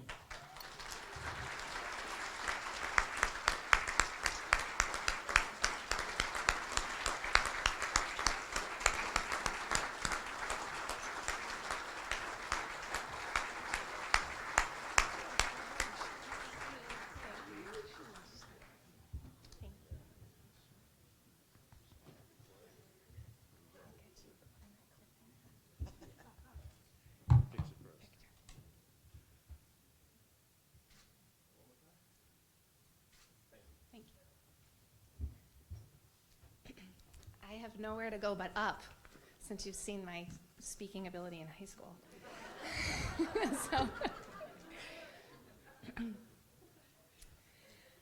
I'm so honored to be here tonight. Congratulations to all of the other inductees. I feel incredibly humbled to be standing here with you, some of whom I know and some I admired from afar. Thank you to the selection committee for picking me, to my very dear, loyal friends, some of whom are here tonight, my teammates and my family, and especially to all the coaches I was so blessed to work with while at Natick High School.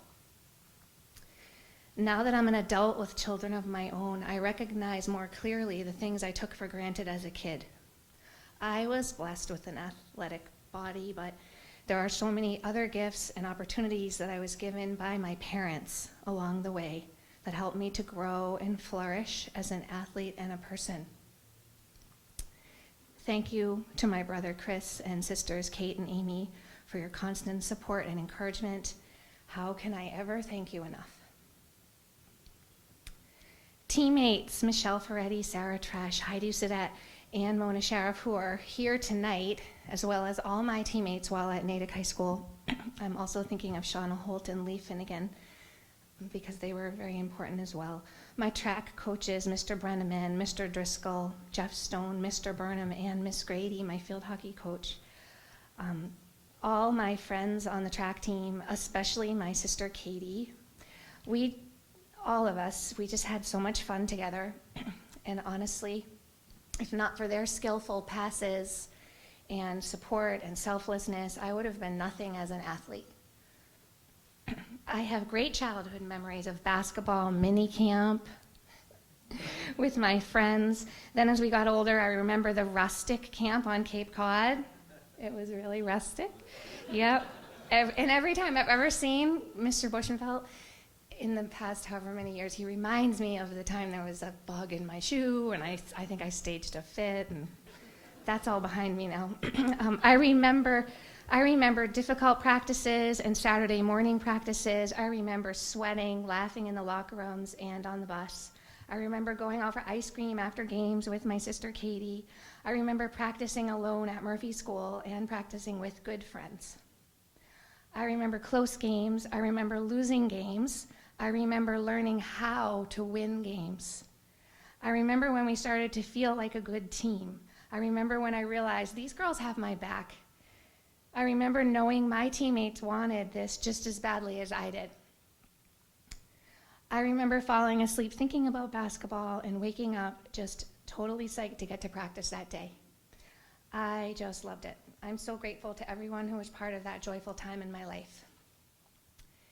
So I live in Maine now, and I've lived there for a number of years, and sadly, Mainers sometimes make jokes about people from Massachusetts who have settled in Maine or visit for the summer. They have a special name for people raised in the Bay State. I'm not going to say it. At first, I didn't know what to make of these jokes, but after all these years, now I just really embrace it. And the label, I embrace the label, and I choose to interpret it positively. I think many of us from Massachusetts have a certain intensity and drive that may be noticeable to others. And this may be true of me. My family and friends are nodding yes. But all jokes aside, from the bottom of my heart, I want to thank you, Kirk, for helping me to become a passionate person who understands the value of hard work. I do have intensity for the things that really matter to me. From when I was a little girl at your clinics all the way through high school, I remember so many lectures about practicing and being resilient. I cannot tell you how much those words mattered to me, and I gained skills for a lifetime from you. I know that coaching can sometimes feel like a thankless job. It is such hard work. There are days I think every coach wonders, why am I doing this? But good coaches do it because they love kids, and they believe in the goodness of athletics to shape kids into successful and hardworking adults. I'm sure your job as a coach was often trying, but I really want you to know the tremendous influence you have been on me and the person that I have become. And I know there are countless others here today and not here today who could say the same thing. So thank you.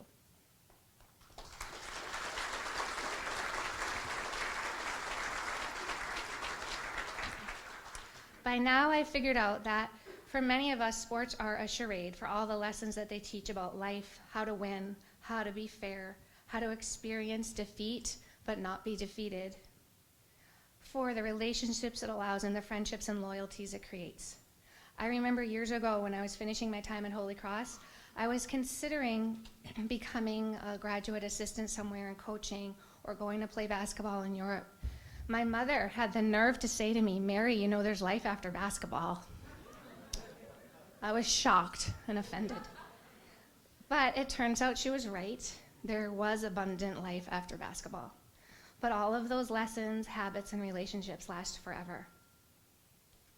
And they have served me over the course of my life and will serve me for a lifetime. I feel so proud today to be from the town of Natick and to have represented such great and loving people as an athlete for Natick High School. Thank you very much.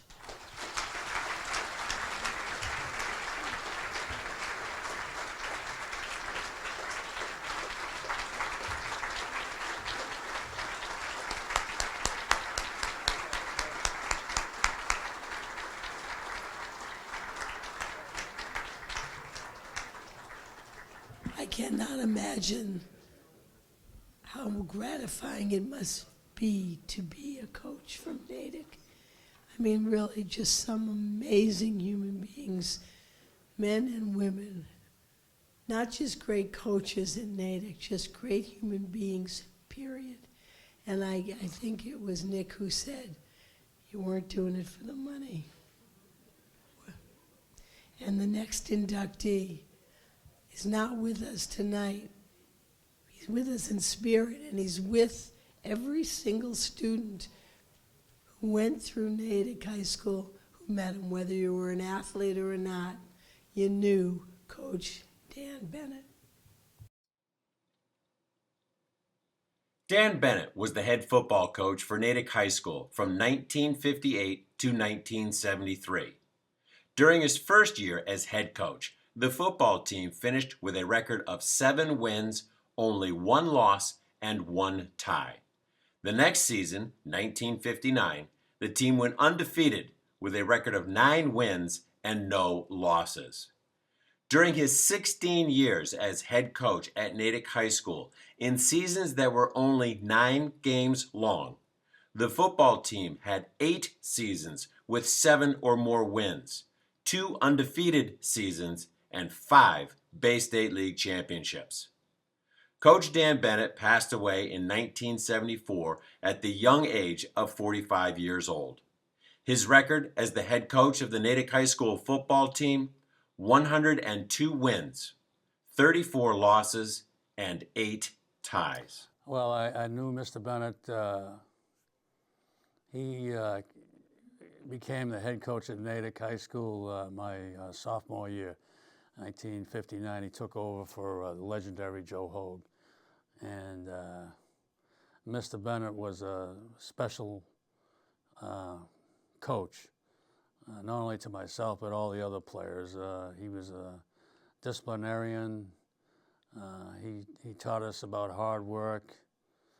But the thing that made Mr. Bennett special to me personally was that he gave me a lot of confidence as a young sophomore playing quarterback.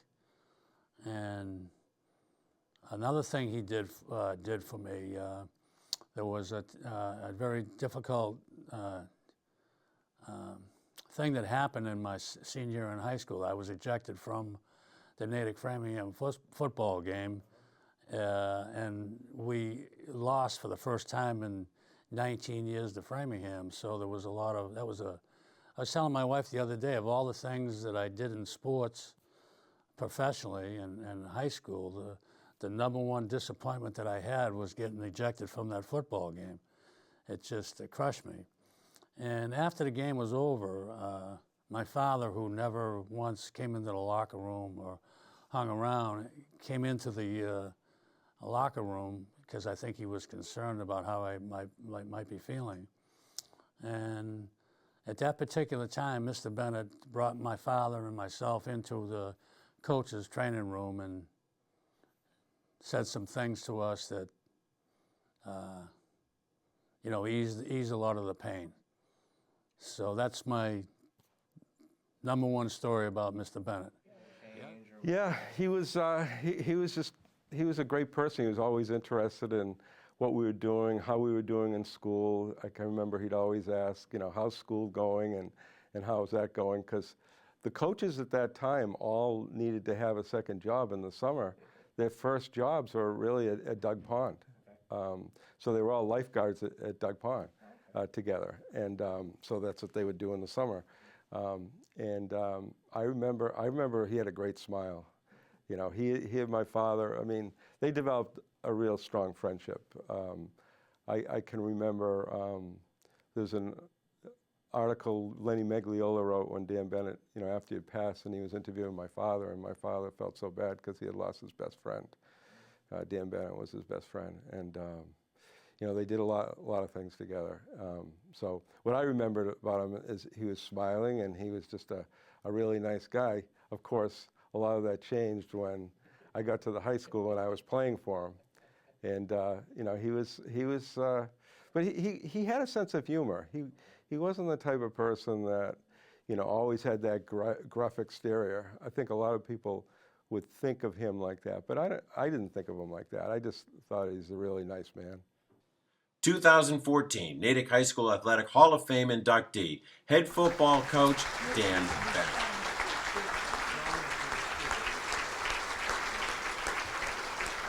Coach Bennett's son, John, will be accepting the award for his dad.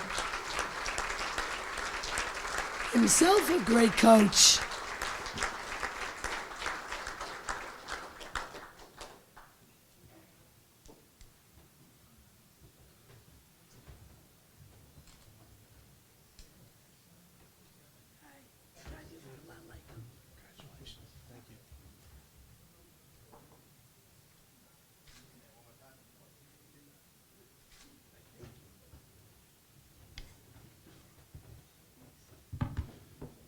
Well, I appreciate the opportunity to be here tonight. Having watched the film for the first time in my life, I realize I have something in common with Walter Riniak. We both played quarterback at Natick, and we both lost to Framingham. The team I played on lost 40-0. My father wishes I had been ejected from the game. And I can assure you, I don't remember any words of encouragement in the locker room afterwards. But this is the second time I've had the opportunity to accept a Hall of Fame induction for my father. The first time was at his high school, Malden Catholic. But I can assure you that tonight would have been far, far more meaningful for him. He loved that high school. He loved this town. He never wanted anything more than to be part of this community. And as I grew up, and I look at the list here, I grew up watching Walter Riniak and Dean Webb. I grew up watching Joe Pryor and Paul Peters and the Ignacio brothers.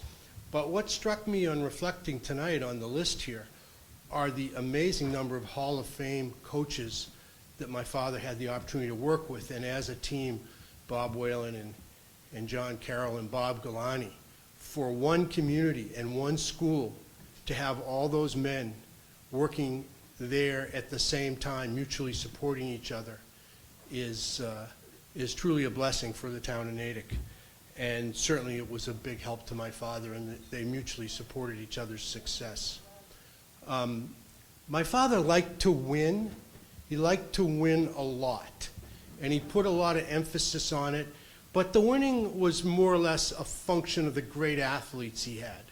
What he took equal pride in and considered equally important was his role as an educator and a teacher, and the ability to have impact on all the young men and women, whether on the athletic field or in the classroom, that he touched. He was an educator, and I want to also add, my late mother felt the same way. She was also a teacher in the Natick school systems for 30 years. So what their legacy is, and what I think my father would tell you he would hope his legacy would be, is not just 5 Bay State League championships, but that he left behind better citizens for this town and this country. People who went on to serve as police officers or in the armed forces, or themselves chose to teach and coach and to shape other generations of young people from Natick. So it's with a great deal of humility and pride that I accept this. I'd like to thank the committee for this recognition and to congratulate all the other winners and awardees tonight. Thank you very much.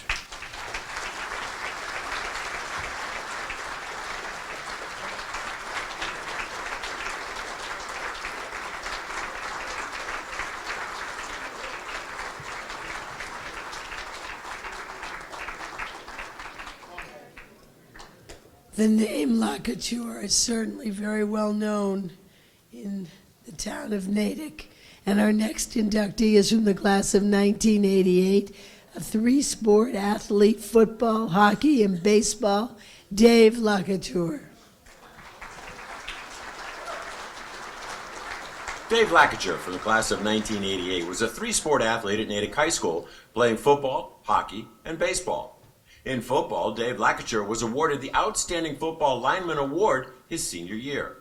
In hockey, Dave Lakacher, his senior year, while serving as captain, was the team's leading scorer as well as leading scorer in the Bay State League and the entire state with a total of 85 points, 32 goals, and 53 assists. For his Natick High School hockey career, he finished with 192 total points, consisting of 74 goals and 118 assists. In his senior year, Dave Lakacher was voted Team MVP, Bay State League Co-MVP, First Team Bay State League All-Star, Middlesex News First Team All-Star, Boston Globe All-Scholastic, College Coaches All-American, and New England Prep Scholastic All-American. In baseball, Dave Lakacher was a member of the varsity team his junior and senior years and was elected to the Bay State League All-Star team both years. Dave Lakacher was also elected the 1988 Male Athlete of the Year. The varsity hockey team for close to 30 years. I always encouraged the kids that I had in hockey to play other sports because I felt it would make our overall athletic program that much stronger. Secondly, I thought that if a kid liked another sport, that it was good for him to be in other sports and to help those teams. And my three boys just loved football and baseball. I mean, they played for real, quality men. I think the way David looked at it was he loved playing the sport in that particular season. Like in football, David was a two-way in, and he was on the team with Doc's boys, Sean and whatnot, and they had a tremendous group of kids there. 2014 Natick High School Athletic Hall of Fame inductee from the class of 1988, Dave Lakacher.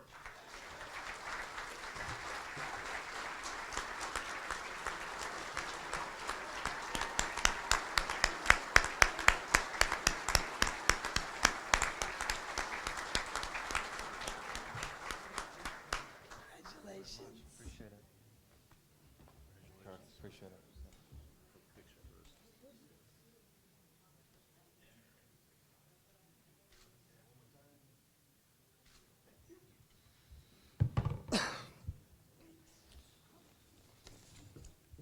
I'd like to first off thank the selection committee for selecting me. It's certainly an honor for me to be up here. I'd also like to congratulate the other inductees on this great award. Dad, I don't know where you got those pictures, but I haven't seen those in a long time. It's great to be back.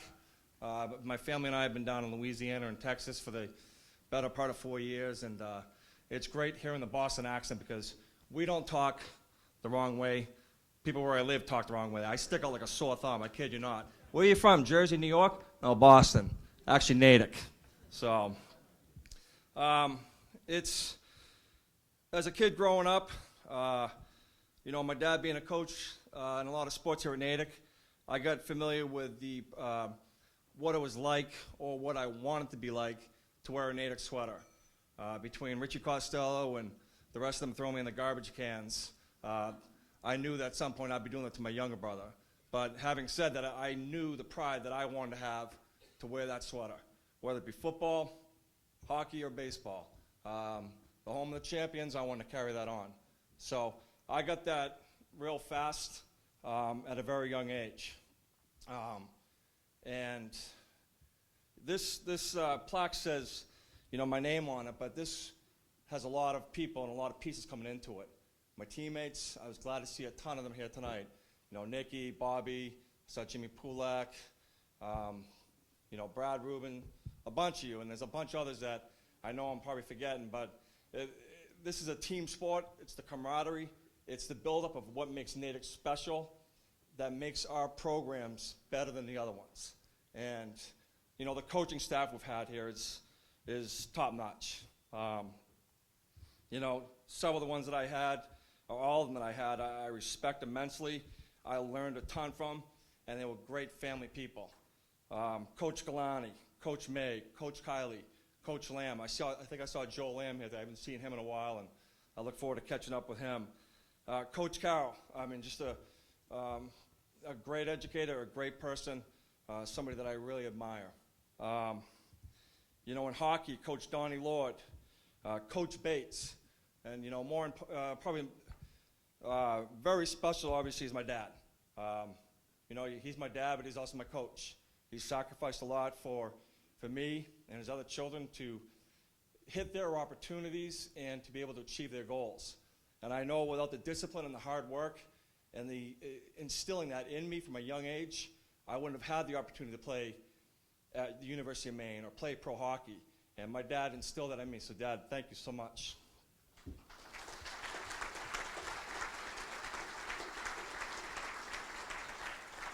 You know, as I said, this is a team sport.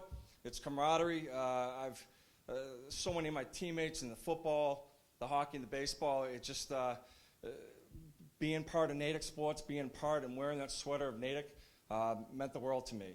I also really want to thank my family, my wife of 24 years, Amy, my son Christian, who's at LSU right now. He's not too hard to miss. He's about 6'6", 300. Plays for LSU. He's standing in the back there. And then my daughter, Taylor, who's going to be a senior and has aspirations to go to LSU. Always been there to support me. I love you guys.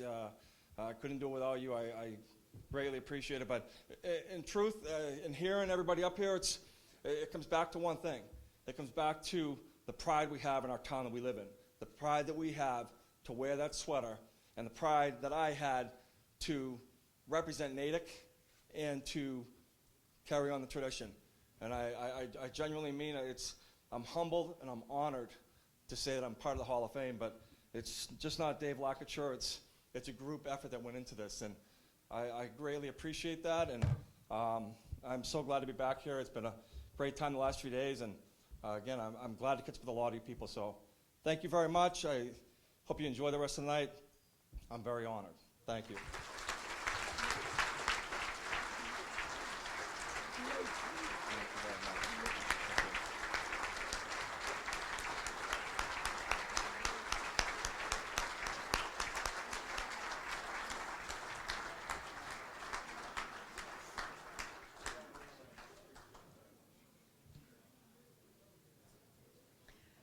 Our next inductee from the class of 1973, Joe Napoleon.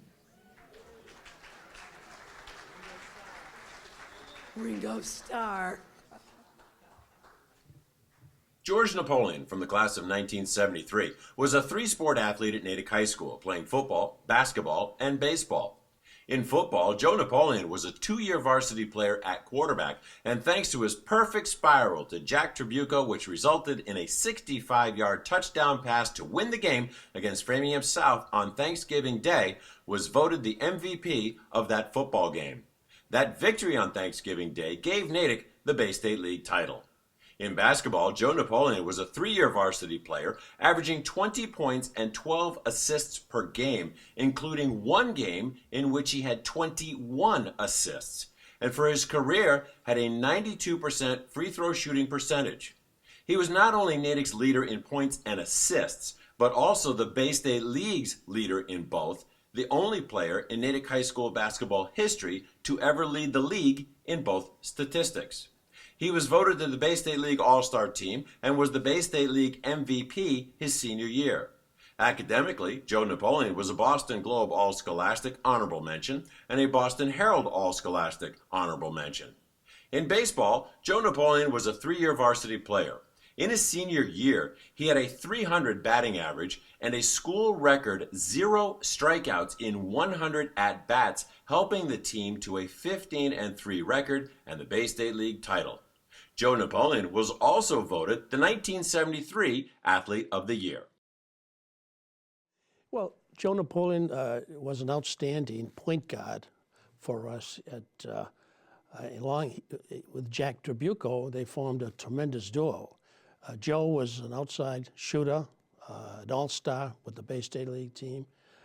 Jack was more of a great rebounder and a good team player.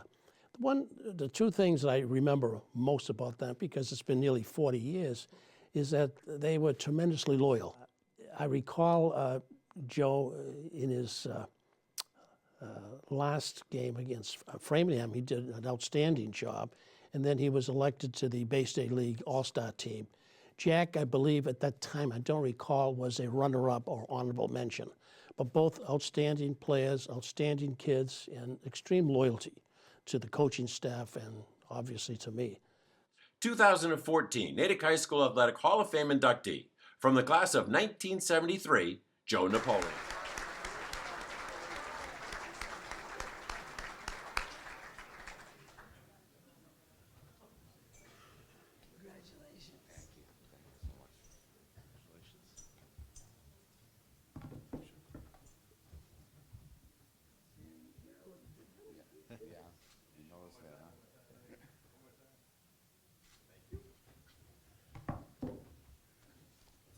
All right.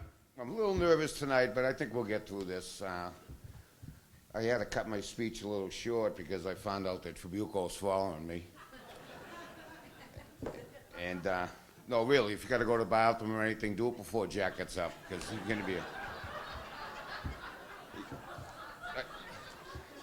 I heard he flew Stephen King in to help him edit the speech before he got here tonight, so he should be all right.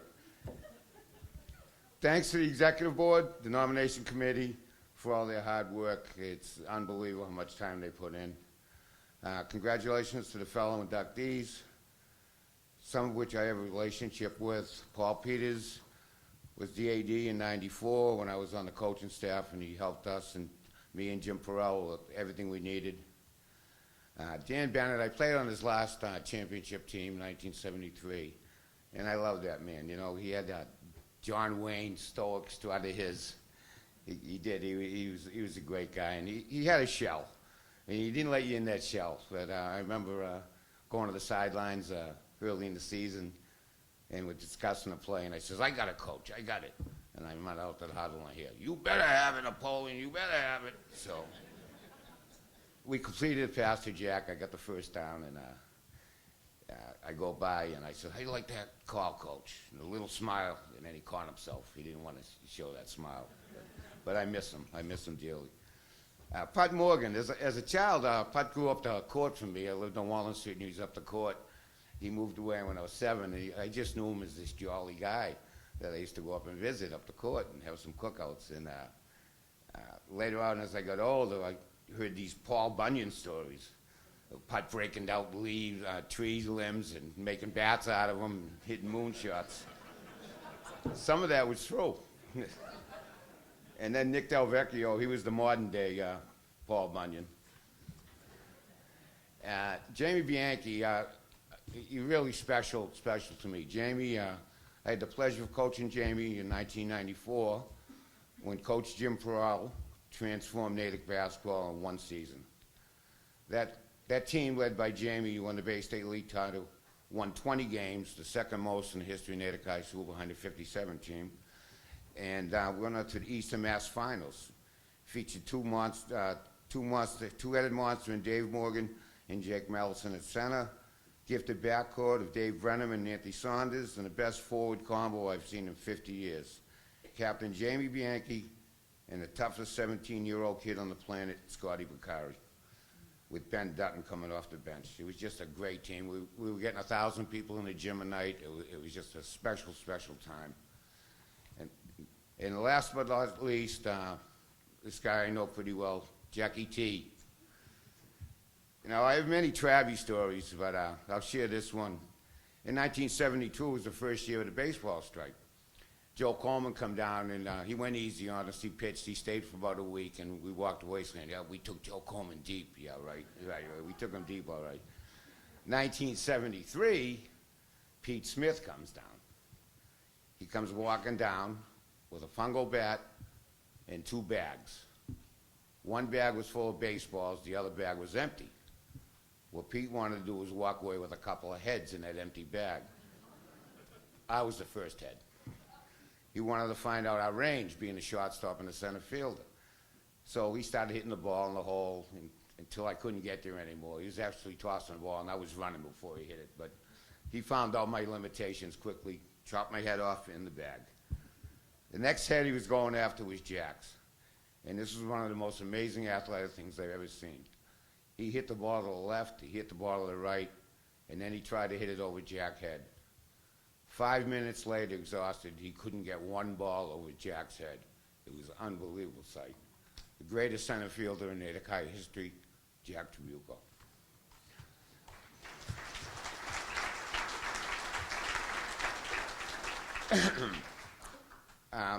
Without me mentioning every single person, I just want to, family is the most important thing in life, and I had a great one, and I still have a great one. I love each and every one of you.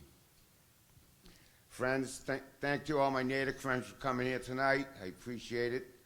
And thanks to my Bridgewater State buddies that are supporting the back table. Thank you, guys. And the younger friends that I have that kind of adopted me, they know who they are. Phil, Andy, Joel, Kenny, and Mike. I went to a lot of high school games over the years, and everyone wants to relive college and high school. I was in my 40s, and they used to invite me up to college, so I actually got to do it. My introduction to sports, my Uncle Dom Serrata took me to every single game in the 60s. I saw the great Joe Coleman. I missed Walter. I was a little too young for Walter. I saw the great Joe Coleman. I remember flashes in my head, the jumping Joe Murphy jump shots, Ronnie Kaufman dunks when no one was dunking. He was dunking the ball. And the great David Ignacio, who did just about whatever he wanted to do. He was unbelievable. I'm going to nominate him if he's not nominated for next year. Legendary coaches. I had the pleasure of playing for Dan Bennett, Charlie Christie, John Cal, and Bob Whalen. Are you kidding me? Seriously. I dated Mr. Whalen's daughter in high school, Wendy, who I saw tonight. They were still friends today. And I remember going over to the house, and on my left would be Greg Jama, Gary Jama, and Jeff Jama. Two played at BC. The other one played at BU. They were all studs. On the right-hand side was Bobby Whalen, 3-foot star here in Natick, and Tufts All-American Tim Whalen. Talk about being humbled in one house. First time in my life I kept my mouth shut, I think. Early coaching influences. My first coach I remember was 6th grade. This guy named Buck came in. I go, who's this guy, Buck? We were running zone traps and pressure defense in 6th grade, and those poor coaches who were mostly parents just helping out, didn't know what was going on. That guy turned out to be John Buckley when he got older. Then it was Mr. Buckley. Now he's Dr. Buckley. I guess Sir Paul McCartney's the only title left. The coach most responsible for any of my success, and I dearly love this man. Any success I had in high school was one of the greatest hitters to ever come out of this area. He taught me how to compete. My good friend, I'm glad he made it here tonight, Steve Ryder. Thank you, Steve. I was very fortunate. Growing up in Natick in the 60s and 70s, it was just a wonderful, wonderful time. We'd go down the fields, and there'd be 100 people down there. You'd get a peanut butter sandwich and a jug of water, and you'd stay down there all day. Bring a glove, a bat, and a couple balls. You were golden. You'd have to wait hours to get on the basketball court if you ever lost a game. There'd be 6 teams there waiting to get on. Winner stays on. You lose, you wait 2 hours. You might even take a ride over to Whitney, try to get a game in there. If you couldn't get that in, you'd drive all the way to Wayland to try to get a game. It's a shame. You go by today, and it's just dust in these fields. I got to talk briefly about the class of '73. Jack and I are here tonight, but we both know the class of, we almost had 700 kids in our class. We were one of the biggest classes in Natick history. The class was loaded with future Hall of Famers. Of course, the great Jane Murphy was good to see her tonight. She's already in. Jane and I have the distinction of both leading the league in scoring in the same year, the only time male and female has done that in Natick history. Thanks, Jane. But we also had unknown athletes like Al Dickmack, a scratch golfer. We had a kid named Peter Campbell who was an all-state swimmer. We didn't even have a swim team. He swam as an independent. Scott Kirby is a national table tennis champ, and he led the league in hitting in baseball. John Vecchione, who's an all-state gymnast, got a full bolt of Kentucky. And then on to our track teams. When I was in high school, they never lost any track meets. In '71 to '73, they swept everyone. They were loaded with record holders. All these people I mentioned were or still are Natick record holders in track. We had Mike Vitale and Paul Cobb, distance runners. Middle distance, Rick Pudfahey, Richard. And the sprinters and long jumpers, it was just amazing to watch these guys. It was Kenny and Bobby Adamson. They'd just be flying over these hurdles. Bobby's 45-foot triple jump still stands today, 43 years later. And more amazing than that, the greatest shot putter in Natick history, Mitch Whitten. In 1972, Mitch Whitten threw the shot 58 feet 10 inches. No one has broken 50 since 1972. He was throwing a shot to bigger, better, stronger now, right? Nah. The great Mitch Whitten. Okay, on to football. In the 70s, Natick, we had 3 ninth grade teams back, the old junior high system. You guys are old enough to remember. We had 3 junior high teams. That was 200 kids. We had a separate sophomore team with a full schedule. That was another 100 kids. And then another 100 in the varsity. There was 400 kids playing football at the same time in Natick. You didn't play as a freshman. You didn't play as a sophomore. And you were really lucky if you played as a junior. You just had to wait and work. That tells the story of our 1973 team. We only had 2 returning starters, captains Warren Dunham and Jackie T. Every position was wide open. We didn't know up until the last day who was going to start, just about. We were all fighting for positions. First game of the year, I never told this story before. This is a true story. Coach Bennett pulls Scott Fleming and myself in a side room and says, "So who's starting at quarterback?" And we're saying, "Well, Coach." We're looking at each other. We flipped a coin. That's how we decided who started that first game in 1973. It was such a close battle. Starting backfield, we had 355, 850-pound running backs, all tough as heck. Tim Whalen, probably pound for pound, the toughest player in the league. We may not have been the best team in Natick history. Those 80 teams are some great teams, definitely better than our teams, but we're probably the biggest overachievers. With only 2 returning stars, we won the Bay State League title, finished 3rd in the state. That was the first year of the Super Bowl, and they had a percentage point system then. We lost by 100 percentage points. Only 4 teams went to the Super Bowl back then, Division I and Division II. We missed Division I by 100ths of a point, as I said. Early in the season, the game was canceled.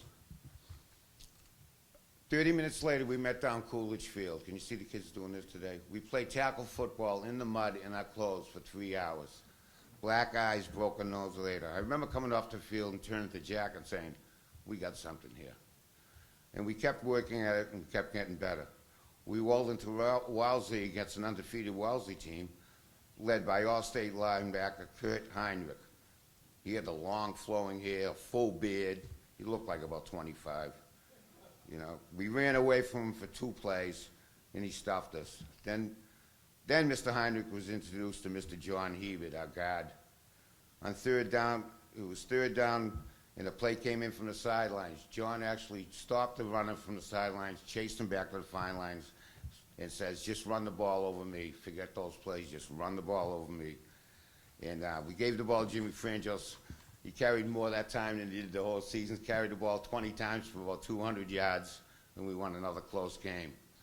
By the way, Mr. Hebert had 20 tackles from middle linebacker that game as well. Thanksgiving. Yeah, we've all heard about this story. 10 a.m., Thanksgiving morning, Bowditch Field, 10,000 people in attendance, everything on the line. 2 minutes left, 19-18 with 2 minutes left. What took place? No high-tech calls from the sidelines, no plays coming in from the press box. It was just Jack and I, same thing we've been doing since we were 12 years old. Jack, go down and out for the first down. If they bite, take it deep. And he did. 60 yards for the Bay State League title. Jack, you made me look good. Basketball, although I had an individual success in basketball, it was nothing like playing on the winning teams that I played on in baseball and the other sports. We had the leading scorer in the league, and we had the 4th leading scorer in the league on that same team, Mark Wright. But we were 1 player away. That 1 player was Bruno Giles. I tried to get him out for 3 years, but I could never get him out to play. He later started at Boston State and broke records there. But his legend was born at the Natick Sports Club. They had a league there, and Division I players as well as pro players played in that league over there. In the club finals that day, he squared off against Boston Celtics starting point guard in the NBA, David Wesley. Bruno torched him for 46 points. Bruno was 45 years old at the time. Would have liked to got him out. Okay, baseball, and I'll be brief. I'm almost done here, folks. Thank you for your patience. We had more talent across the board in baseball than all the other sports I played. Left and right field was Jimmy White and Jimmy Frangos. Center field was you-know-who. Third base, Jeff Gordon, Scott Kirby, Scott Fleming, Kelly Ellen. Every single guy I just mentioned played at the next level of baseball. Every one of them. Some Division I, some Division II, some Division III. All the starters. We went all the way to the Eastern Mass Finals, losing to Ronnie Perry Jr. 9-8. We hit over 20 home runs as a team that year with wood bats. Nowadays they hit it maybe 3 or 4 as a team. And in final summary, you know, I wasn't Kenny Adamson. I wasn't going to play center field like Jack Tribuco, and I certainly wasn't going to throw the shot put like Mitch Whitten. To keep up with all these great athletes around me, I had to play harder, hustle more, and grind. Like Steve Ryder taught me years ago, compete, compete, compete. I'm Joe Napoleon, and I'm a Natick Hall of Famer. Thank you.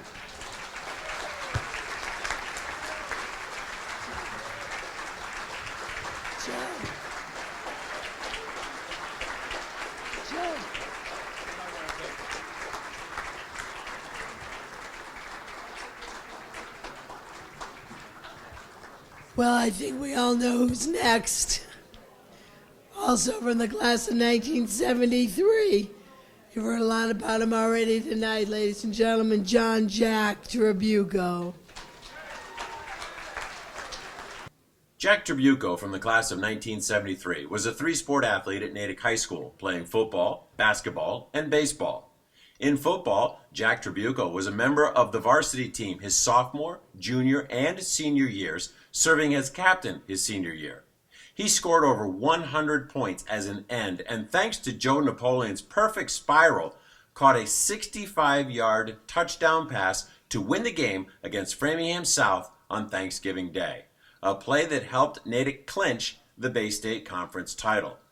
Jack Tribuco was named a Boston Globe All-Scholastic and Boston Herald All-Scholastic his senior year. In basketball, Jack Tribuco was a starting forward for the varsity team his senior season. In baseball, Jack Tribuco was a member of the varsity team his junior and senior years, serving as captain his senior year. He led the Bay State Conference with 34 RBIs. Like he was in football, Jack Tribuco was again named a Boston Globe All-Scholastic and Boston Herald All-Scholastic his senior year and earned a full scholarship to Northeastern University to play baseball.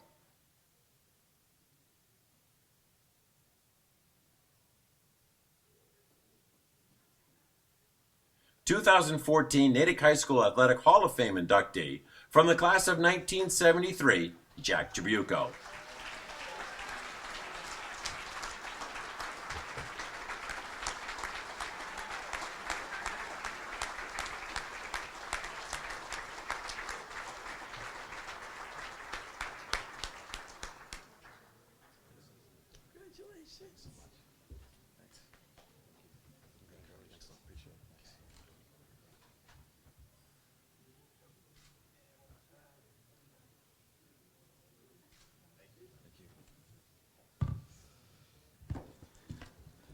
Joe, you put a lot of pressure on me, man.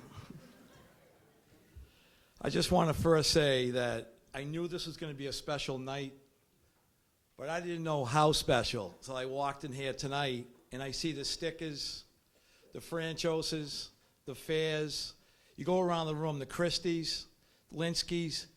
It goes on and on. This is what Natick is all about. This is why Natick is so successful, because the people in this room, the people who care. I just can't believe, I'm so humble to be a part of this tonight.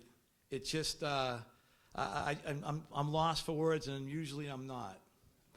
But I first want to say, I want to give a shout out to Susan Warnick and everything she's done for this town.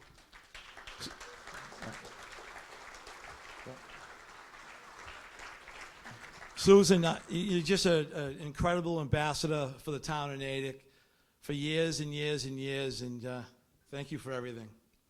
To the committee, Bobby Annabali, Bobby May, Kirk Bushenfeld, Mike Fair, and Tara McDonald.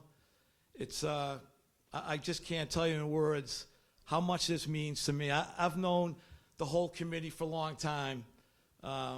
Bobby May, we went to high school kind of the same time, and Bobby's done an unbelievable job with the PE curriculum, and he's put the girls hockey team on the map.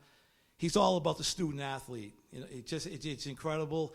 Kirk Bushenfeld, I've known for years, and Kirk has worn many hats, been successful at all the sports he's coached.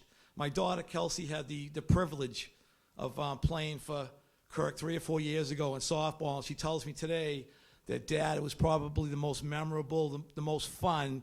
Kirk, you're a great communicator and a great motivator, and you've done yeoman's work for the town of Natick.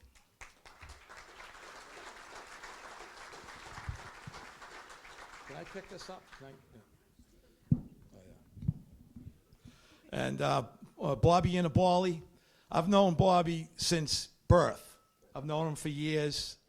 And Bobby, it's incredible to see the person that you are today. The wrestling program in Natick is second to none. You care so much about the student athlete.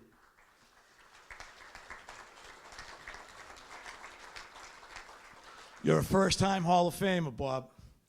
Your record at Natick, second to none. I'd like to know a coach in the state who has a record you have. I can't name one. I'd also like to congratulate all the other inductees tonight. I'm so humbled, and I mean this from the bottom of my heart. Joe Napoleon, where are you? I've played with some great athletes. I played in Alabama for a year, baseball. Then I went to Northeastern for 3 years. I played in the town team. I've played in some high-level teams. But don't be surprised by his stature. 5'7", 5'8". He'll tell me 5'8". But let me tell you something in all sincerity. They don't come any tougher, any more competitive, or any more talented than you, Joe.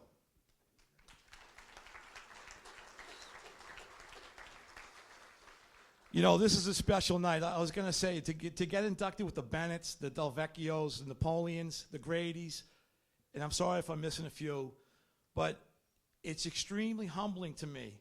I'm not sure, I belong with this group, but I'm very grateful, trust me.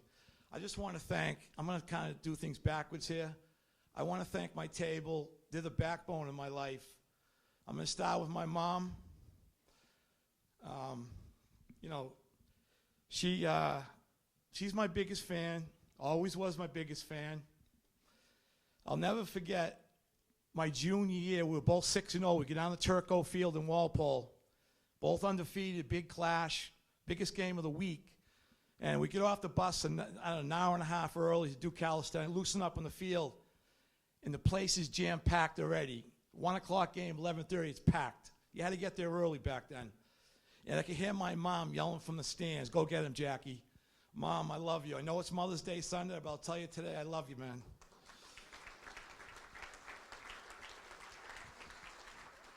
And I just want to go around my table quick. My brother Mark and my brother Dave, unfortunately, couldn't make it tonight. I'm not sure I'm the best athlete in my own family. I mean, my brother Mark is a super athlete. My brother Dave was an MVP in basketball, too, like Joe.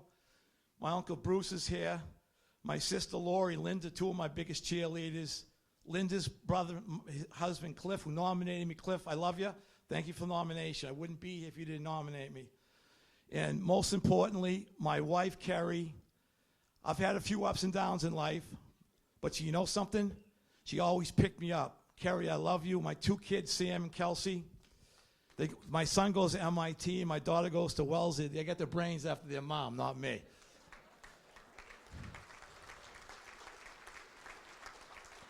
I'll give me another 5 minutes here, and I'll get off. So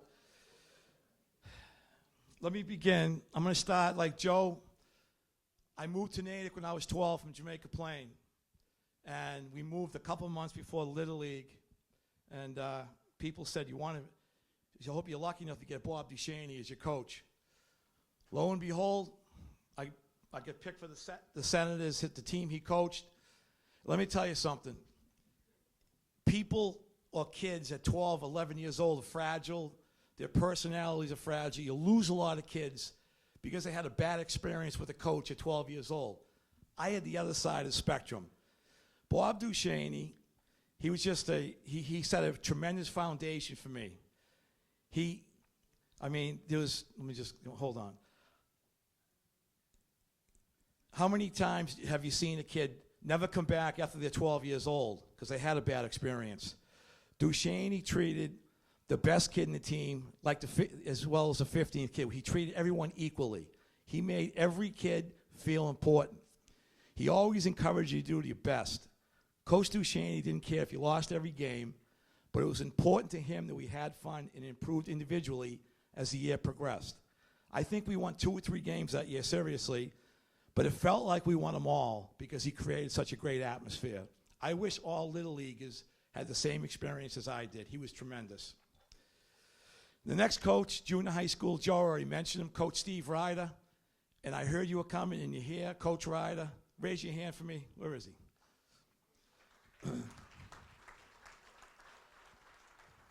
I had Coach Ryder at Coolidge Junior High School. He taught me always to give 120% of your ability at all times. He was a great teacher in the baseball field. Coach Ryder taught me the correct mechanics of throwing from the outfield. I always took great pride in my defensive skills, and you're a huge part in why I was successful at doing that. Coach Ryder always stressed the mental part of the game, your approach to the game. Coach Ryder helped formulate the strategy of the game to me as well. Coach Ryder, you had more of an impact in my career than you think. Thank you for everything you did for me, for making me a better baseball player and a better person. I'm so grateful you're here tonight. Again, Coach. I got to put these glasses on because I can't see the thing. So I just want to get, so one more thing. Like Joe said, my high school career started in '71. How many athletes can say they played for 3 Hall of Fame inductee coaches? Coach Christie in basketball, tremendous coach. Coach Dan Bennett and Coach Carroll. I was spoiled, like Joe said. It was just an unbelievable time to be playing sports at Natick High School. My football coach, Dan Bennett, a tough, tenacious, fair, and respected coach. He always demanded 120% of your ability. His one-loss record at Natick was unbelievable, winning numerous Bay State League championships. Coach Bennett always wanted 130% out of me. He was tough on me. He was tough on me each and every game. In practice, he was all over me all the time. I'll never forget this. Coach Bennett came running up to me after that emotional Thanksgiving Day game my senior year when I was lucky to catch a pass from you-know-who, my best buddy, Joe Napoleon, in the final minute as we clinched the Bay State League championship. Coach Bennett hugged me, was emotional, and said, "Jack, I know I've been tough on you, but wasn't it all worth it?" Emotional myself, I hugged him, told him I loved him, and that all the hard work was indeed worth it. I wouldn't want to play for any other coach but Coach Dan Bennett. I only had one complaint. We only threw the ball 9 to 12 times a game back then. Being a receiver, you wish they threw every play. But with Coach Bennett's success, how could you argue? This is kind of a story that every Thanksgiving Day game, Casey's Diner, they didn't give you a trophy, but they awarded the kid who scored the first touchdown 2 hot dogs, a bag of chips, and a soda for the whole year. Go in any day you want, as long as they're open. And I win in I scored the first touchdown. So for 5 months, so November's the Thanksgiving Day game, so January, February, March, April, I went in every day. I went in one day, Barbara Casey had her hand on the, she was sitting on a stool. She yelled over, she goes, "Tribuco, are you ever going to take a day off?" I never took a day off. I love those hot dogs.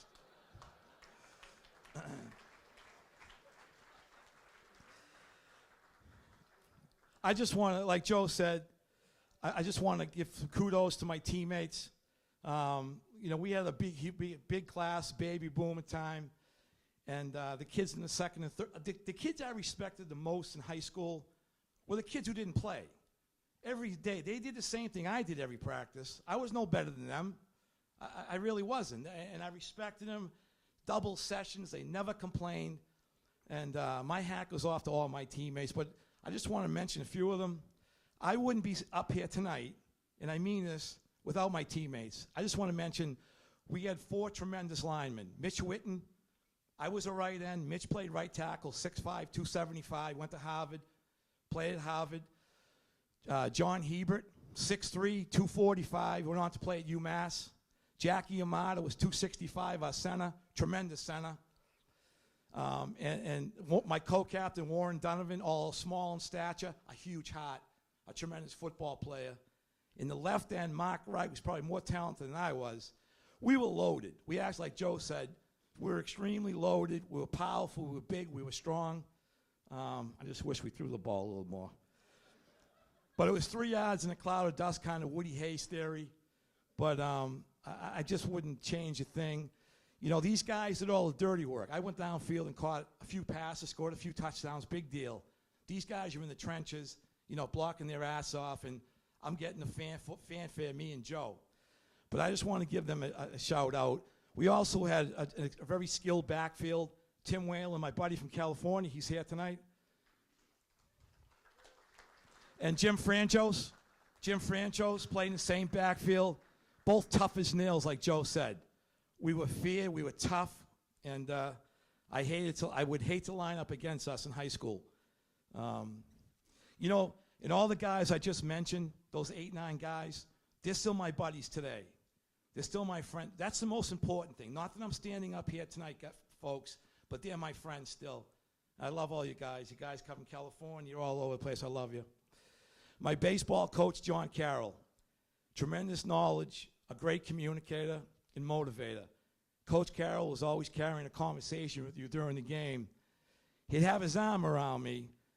If I was the on bat, now Jack, now he got you on this pitch last time. Look, you know, maybe look for this pitch. There was always a chess match going on. But the best thing is Coach Carroll is always one move ahead of the competition. Coach Carroll is usually even-tempered, except on one occasion with me. One time in high school. Excuse me. We were playing CM, like Joe said. We lost Catholic Memorial in the semifinal game. The winner goes to the state final. They jumped out to a 4-0 lead, top of the first inning. We came up in the bottom of the first. We loaded the bases. I hit cleanup in the line. I hit fourth in the lineup. And this big phenom from CM, Joey O'Brien, threw me a fastball right over the middle of the plate. I was fortunate enough to hit the ball into the woods. Back in Brandeis, there was no fence. You had to run it out. Believe it or not, I could run back then. So as I rounded the bases, I overstrided second base. I missed second base, and I knew it. I could have went around the bases 3 times. I couldn't get the ball out of the woods, but I said, I hope they missed it. I heard the shortstop from CM yell out, he missed a base. He yelled to the umpire, we're appealing. I ran into the dugout. Carroll ran over to me. Did you hit second base? I think so. I think so, Coach. I was petrified to say no. They appealed the play, and they won the decision. So instead of it being a 400-foot grand slam, I was credited with a single. The irony of the thing is, we lost the game 9-8, and to this day, I knocked in 6 runs out of the 8, but to this day, I still feel bad about that. But Coach Carroll and Coach Ryder had such an influence on me. 2 tremendous coaches. I don't know what I'd do without those guys. I love Coach Carroll. He's the reason why I earned a full scholarship to Northeastern. Again, baseball is a team game, and I wouldn't be standing here tonight without my teammates. I play with some talented guys, like Joe said. I wouldn't have led the league in RBIs without these guys getting on base. They were always on base. Scott Kirby played at Eckerd College, batted third in the lineup. An unbelievable baseball player, like Joe said, led the league in hitting. Scott, a talent, such a talent. Jim White, the health inspector in Natick, a stellar career at Framingham State, played right field, tremendous baseball player. Kelly Allen, I was a co-captain with Kelly Allen. He was a base 8 league catcher, all-star catcher. And Scott Fleming had a stellar career at Bentley. And there's other guys, like Joe said, that play collegiate baseball. We were loaded in all sports. I just love all you guys, and I'll never forget you. Coach Charlie Christie, basketball, a tremendous coach, a little more laid back than Bennett and Carroll, but just as respected. A great X's and O coach who won numerous Basic League titles. He was also a tremendous teacher of the game. I love playing basketball for you, Coach Christie, and I'm so glad you're here tonight also. Last story that tells me all about Natick, not just here tonight.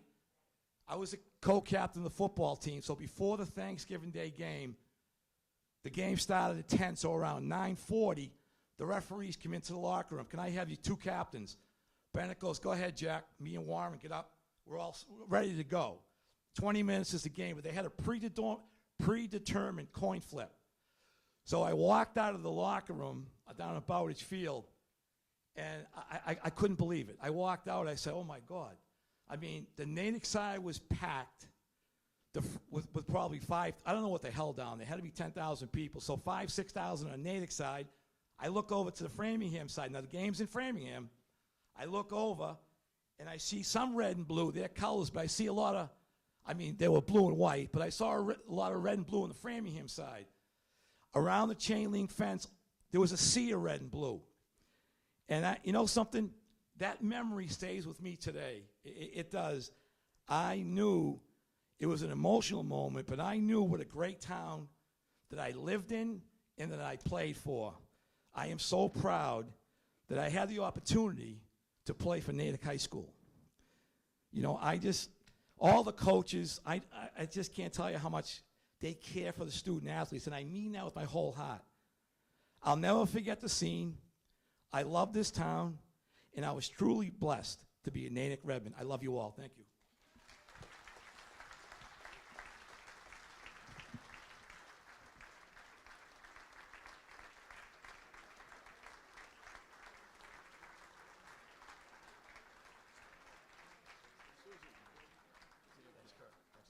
We're going to have them relive that Framingham Thanksgiving game. They're going to throw a pass with a 1918 football.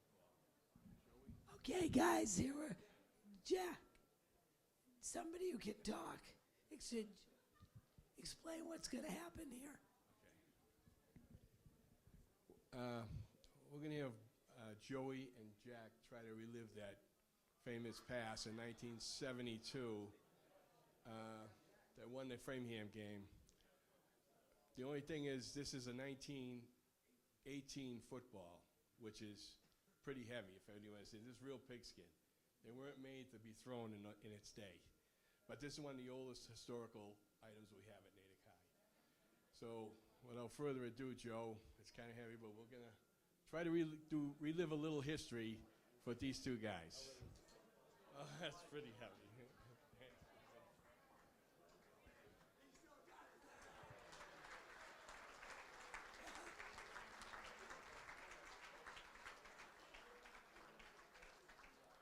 We only have a couple of more inductees, folks. This next one, the 1987 men's soccer team.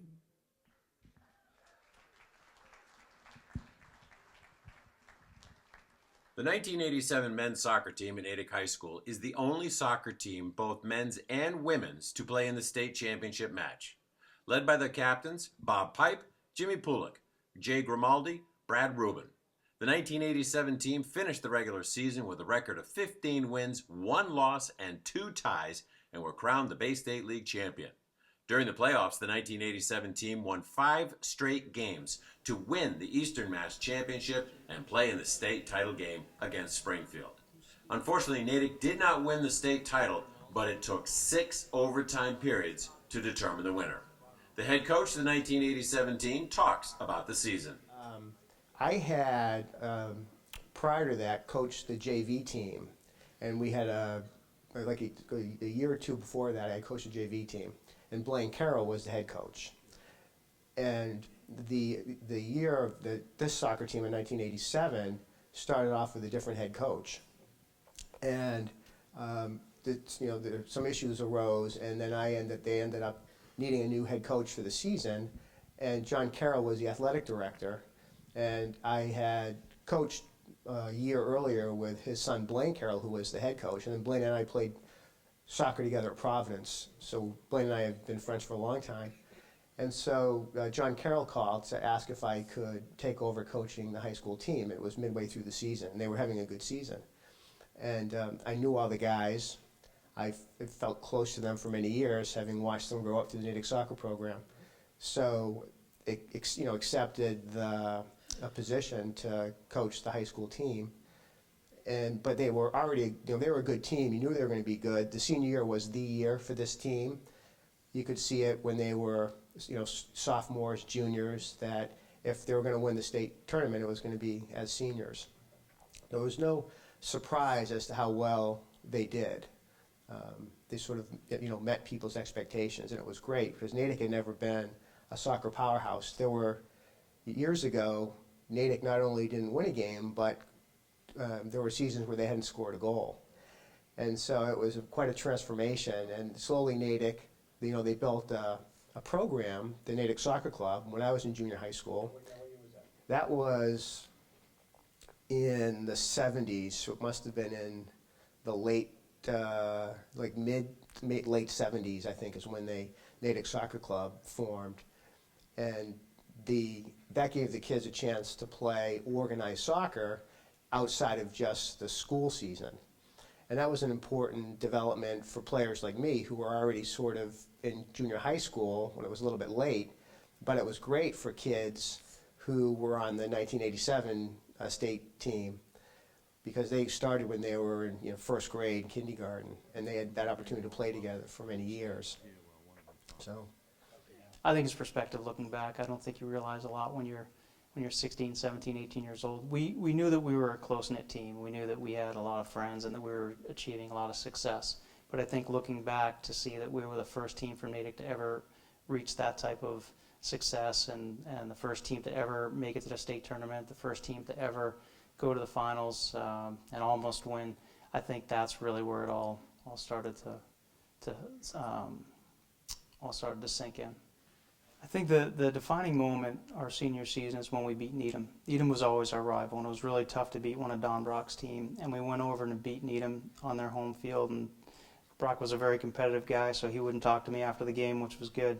But once we beat them, we said, all right, we're pretty good. And then we beat Wellesley, who was another one of our rivals, and we realized, all right, we can make some damage here in the States because we're as good, if not better, than our competition right now. Yeah, it was a W school. The only thing I remember is that it was under the lights there, and it was on a football field. See, back then, soccer was still a secondary sport, so the fields were lined. We played on football fields, and one of the kids took a shot. I made a save, and it hit the stanchion on top. But no one could figure out if it hit the crossbar, if it hit the football goalpost. So, except for me, I knew, but no one was listening to me. I just, play the ball. It didn't go in, so I didn't care. But that's just the way it was back then. So either Woburn or Wakefield, we ended up beating them, and they were a pretty good team as well. But they didn't have the cachet that Plymouth did. So after beating Plymouth, we knew that we could beat these guys, and we ended up winning. I think it was 1-0. No shootouts. Correct? We were it was 6 overtimes, and that was the last overtime. 6 seconds left in the 6th overtime, we gave up a goal. And so, if we hadn't given up a goal then, we would have been co-champions. They did not have shootouts at that point, so the game would have been over. I don't know if any of us really knew that then. Certainly didn't register in my mind that would have been co-champs. Thinking back now, I can accept the loss, and I think I was okay losing. I don't think I would have been okay with co-champs. I think I would have wanted a winner. 2014 Natick High School Athletic Hall of Fame inductee, the 1987 Bay State League and Eastern Mass champion men's soccer team. Come on up.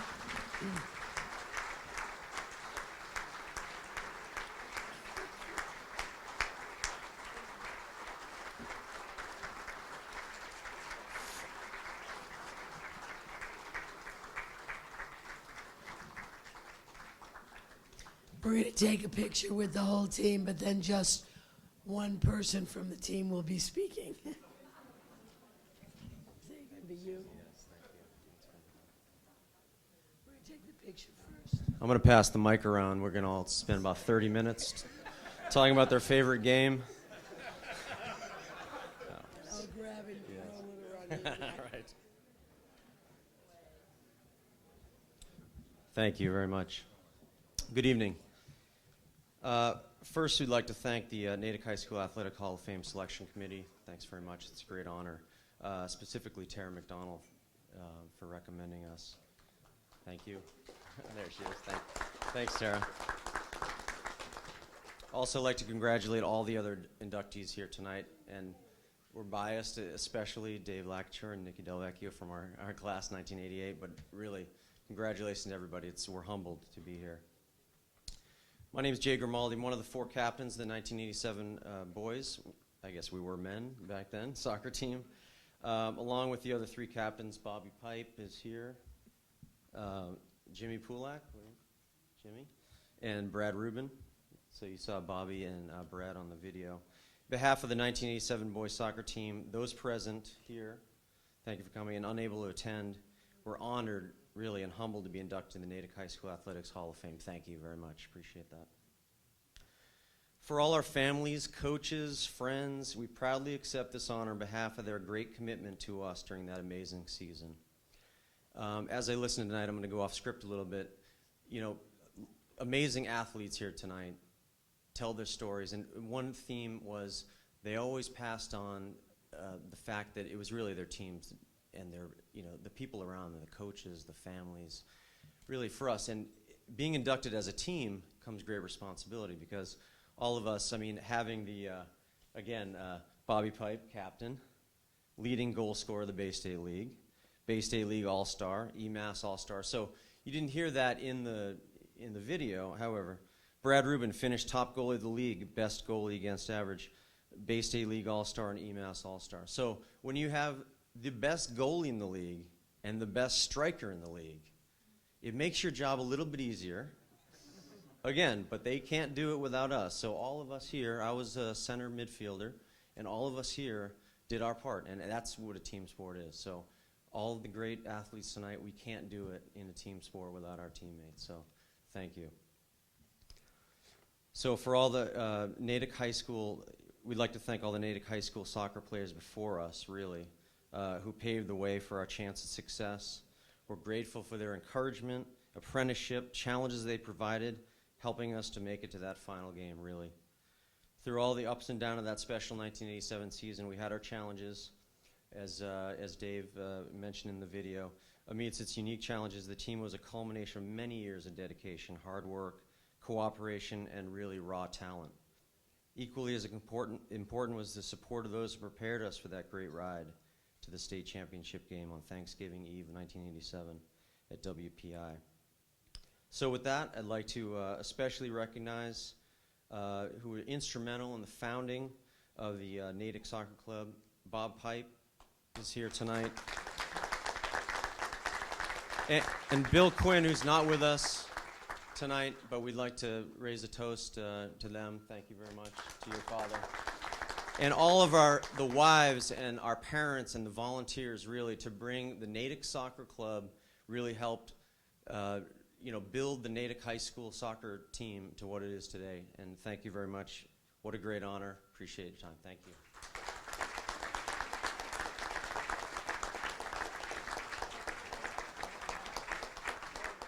Our next inductee, everybody knows him, everybody loves him, from the class of 1963. He's been a lifetime contributor to Natick High School athletics in so many ways. Ladies and gentlemen, Paul Peters.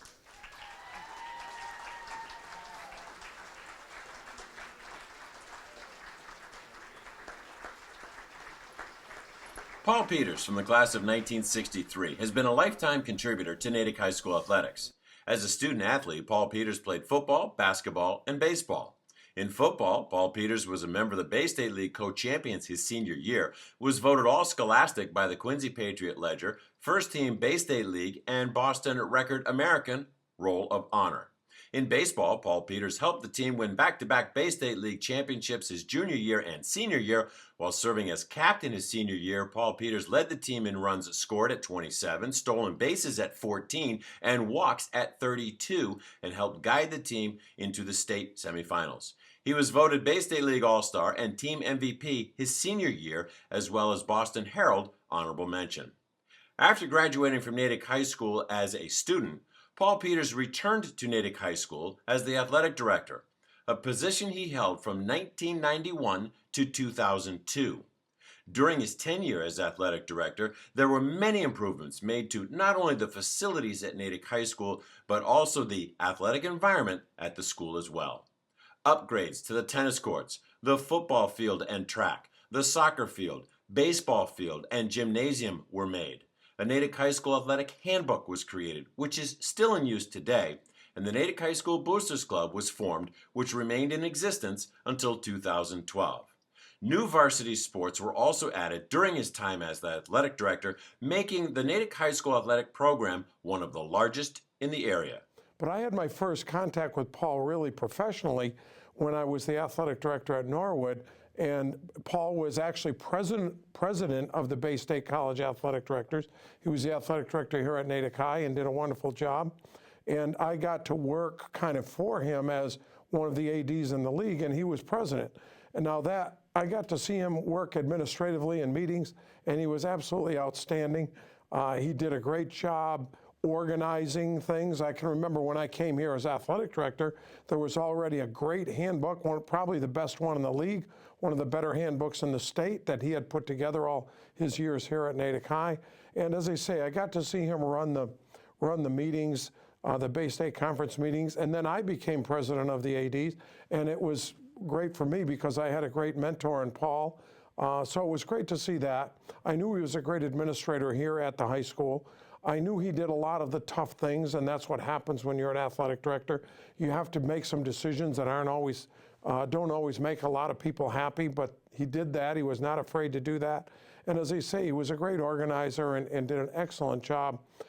This handbook stands out to me as one of the real examples that other people in our state have copied, and he did a wonderful job with that. So as I say, I know he was a great administrator here as an AD. I got to work at another school kind of against him, but I still appreciated that very much. And on a personal note, Paul was the one that came to me when I was at Norwood as AD in football and said, "Coach, you need to be back in Natick." And that meant a lot to me. It was a kind of a dream of mine to come back to Natick, and it happened. And he was the one that started all that. And as I say, I can still picture that meeting of him saying, "You belong back in Natick, Coach." And we worked on it, and it happened, and it was a dream come true for me to be back where I belonged. And so that was a very special time, and I owe Paul a huge thank you for being such a big part of that. But to see Paul go back on a fly ball and right or left and never turn his back on the ball with his great speed was fantastic. And to this day, and I coached for 40 years of high school baseball, I've only coached maybe 2 and played with 1 other outfielder that was as good defensively at going back on a fly ball as Paul Peters was. He just got a great jump on the ball. He had a great awareness, great instincts. He was off at the crack of the bat. And it didn't matter, right field gap, left field gap. He played center field for Natick High School. He was among, again, probably the top 3 or 4 defensive outfielders that I ever saw playing in high school, in college, and I played at a Division I level, and in the Cape Cod League, or playing professionally in Canada at Thetford Mines. He was as good as anybody. And they talk about him as a football player mostly, but I liked Paul as a baseball player. He could virtually stop on a dime, change directions, and find a little seam or a hole, and he'd be gone. I don't recall, I've seen a lot of Natick games over the years. I don't recall anybody scoring from long distance as often as Paul Peters did. Once he broke the line of scrimmage, he was gone. He had that kind of speed, especially back in the early mid-60s. But his instincts were to follow his blocking and then he'd put it into an extra gear and he'd take off. I would say his strength was turning the corner, following his block and turning his corner, getting outside, and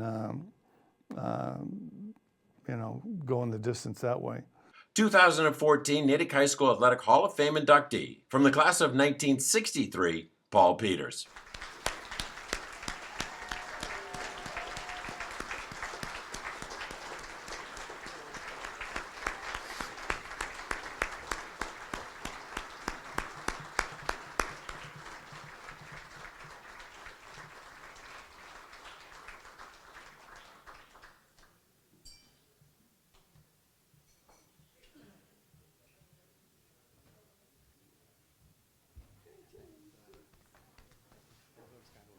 Coach, thank you.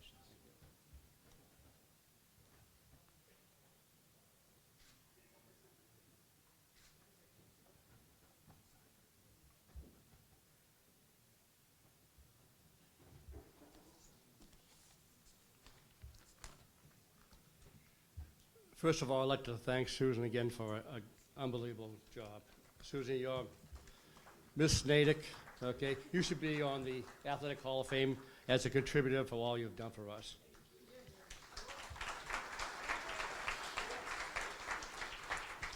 I'd like to thank the Hall of Fame committee, Kirk, Bob, Tara, and Mike for doing such a magnificent job for organizing this event. The nominating committee for choosing me to be inducted tonight, and a special congratulations to all the inductees tonight and the past inductees.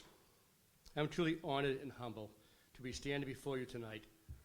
Growing up in Natick and playing sports in this great town is indeed a great experience. When I'm talking sports to people and I mention that I am from there, I'm from Natick, the reaction is, what a great sports town. How right they are. I have to reflect back to my playing years in Natick High School. My senior year was such a phenomenal experience. In football, I was fortunate to play and start in the varsity for 3 years. As a running back and defensive back, my coach and new inductee was Dan Bennett. And thank God, Dan didn't like to throw the ball because I love to run the ball. Sorry, Jack. I'm so grateful that he gave me the opportunity. In our senior year, our football team was 8-1. We lost our opening game to Walsey, 26-24, to a fellow by the name of Ray Oak, who scored almost all the 26 points for them. He was a great football player, a great baseball player, and a great human being. I was very friendly with Ray.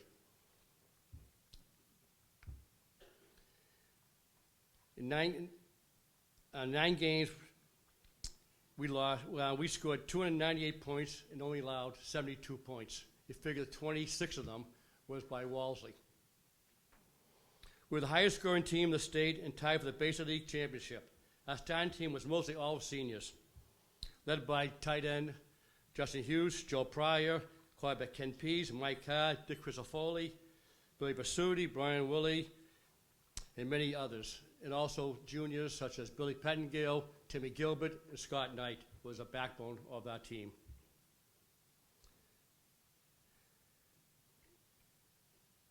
My close friend and fellow running back was a late Steve Gallant.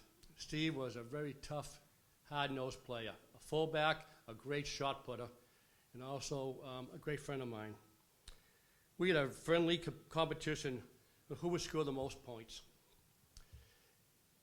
Going to the Thanksgiving Day game, I had 86 points, Steve had 84. But Steve was probably the toughest kid in the school.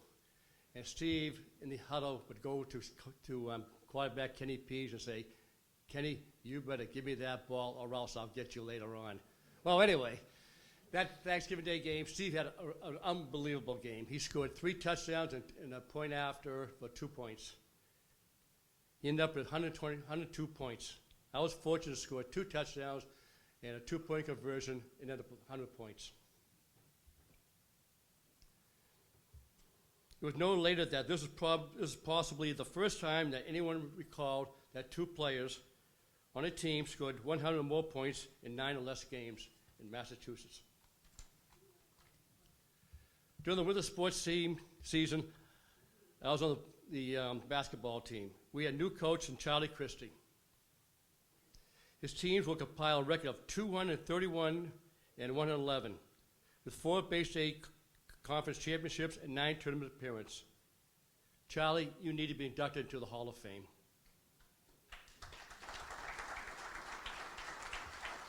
Led by Captain Joe Pryor and seniors Bobby Lefter and the late Paul Marsh, along with juniors Billy Pengill and Dave McGregor, we were 15-3. In the regular season, won 2 more games in the Old Tech tournament before losing the semifinals to the favorite Winthrop by 1 point, and they beat us in the last 4 seconds of the game, and that was at the Boston Garden. I was fortunate again to start in the varsity for 3 years as a center fielder for another great coach and mentor, John Carroll.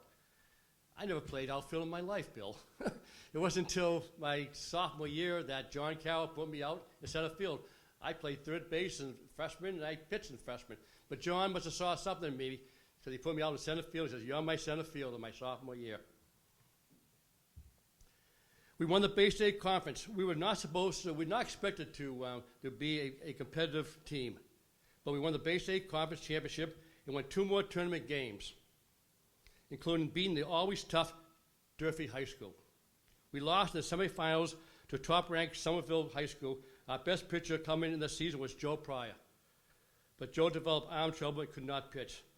Luckily, we had a tall, skinny sophomore who took up the slack. His name was Joe Coleman, Jr.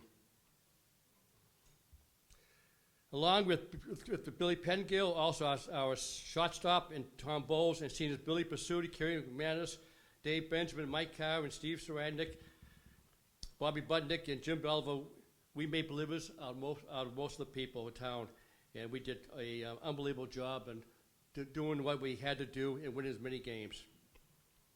After graduating from Boston University, I taught history for 19 years in Waltham and 5 years as a vice principal. In 1991, my close friend and mentor, John Carroll, decided to retire. I was fortunate to be appointed as the new athletic director.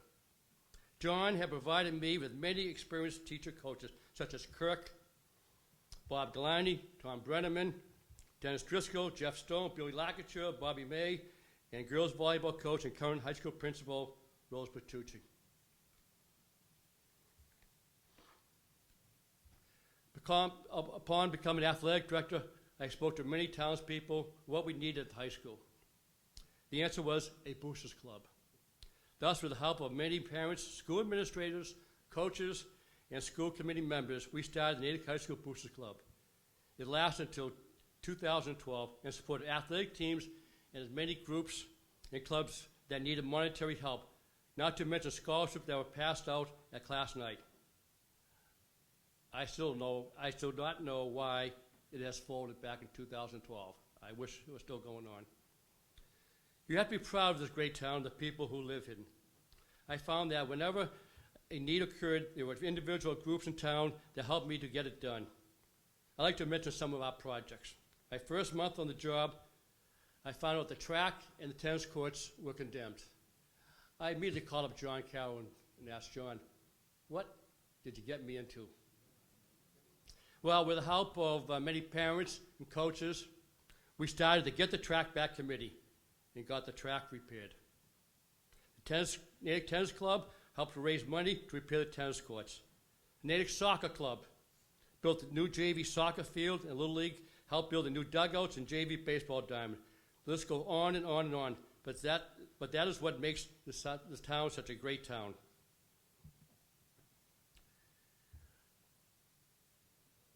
I was fortunate that with the help of administrators, town meeting members, we were able to start 7 sports in Natick High School during the time I was athletic director. Girls gymnastics, golf, boys and girls alpine skiing, boys and girls lacrosse, girls hockey were added, allowing our student athletes the opportunity to enjoy and compete against other schools. I have received great satisfaction with some of the coaches that I hired and watched them develop and succeed. But before I mention that, I would like to thank legendary coach Tom Lamb, who succeeded me as athletic director. I was so happy when when I asked Tom to leave Norwood and return to Natick and apply for the head football coach and athletic director. Tom, you made the right decision. I think of a young Bob Annabali, who became our wrestling coach and all the success that he has had. John Brown, our former baseball coach, who is now the athletic director of Wellesley High School and doing a great job over there. Mark Monterelli, who I hired as a freshman football coach and now head football coach at Natick High School. Matt Brenneman, Matt Struthers, head track coaches. Nate Killer in lacrosse, Jimmy Perrell in basketball, and many others who I hired and were very successful, and I'm satisfied what they have accomplished. To the student athletes who participated in sports when I was in Natick High School, I hope that they had a very successful time in Natick High School, and I'm privileged to have them as student athletes at Natick High School. I have to thank my secretaries, Barbara Gerskowitz, Joanne Sandow, Brenda Frangos, and Mary Johnson. They made my job so much easier.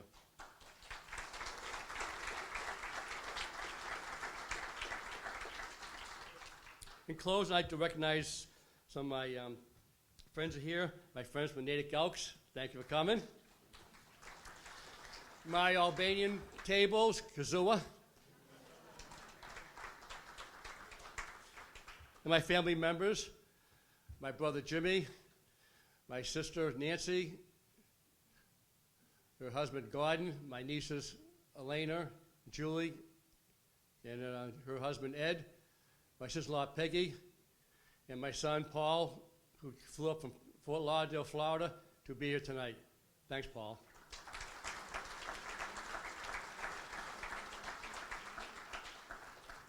A special thanks to my mom and dad, who are looking down from above. I know they are proud of what their little Albanian boy has accomplished. I hope they are. I think they are. Last but not least, Nancy, my wife and best friend of 42 years. I thank you from the bottom of my heart for all the love and support you gave me, and I love you very much. Thank you again, and for all mothers, happy Mother's Day this weekend. Thank you.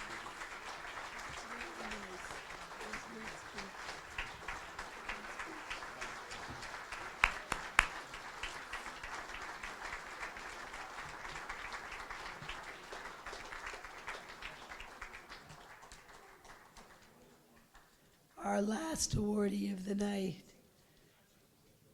from the class of 1994, during which he was outstanding male athlete, Jamie Bianchi. Jamie Bianchi from the class of 1994 was a three-sport athlete at Natick High School, running cross country in the fall, playing basketball in the winter, and running outdoor track in the spring. In cross country, Jamie Bianchi was a captain his senior year. During the regular season, he was undefeated in dual meets and was the Bay State League cross country champion 2 years in a row and won the Class B state championship in cross country 3 times. He set the cross country course record in Natick as well as the course records in Norwood and Needham.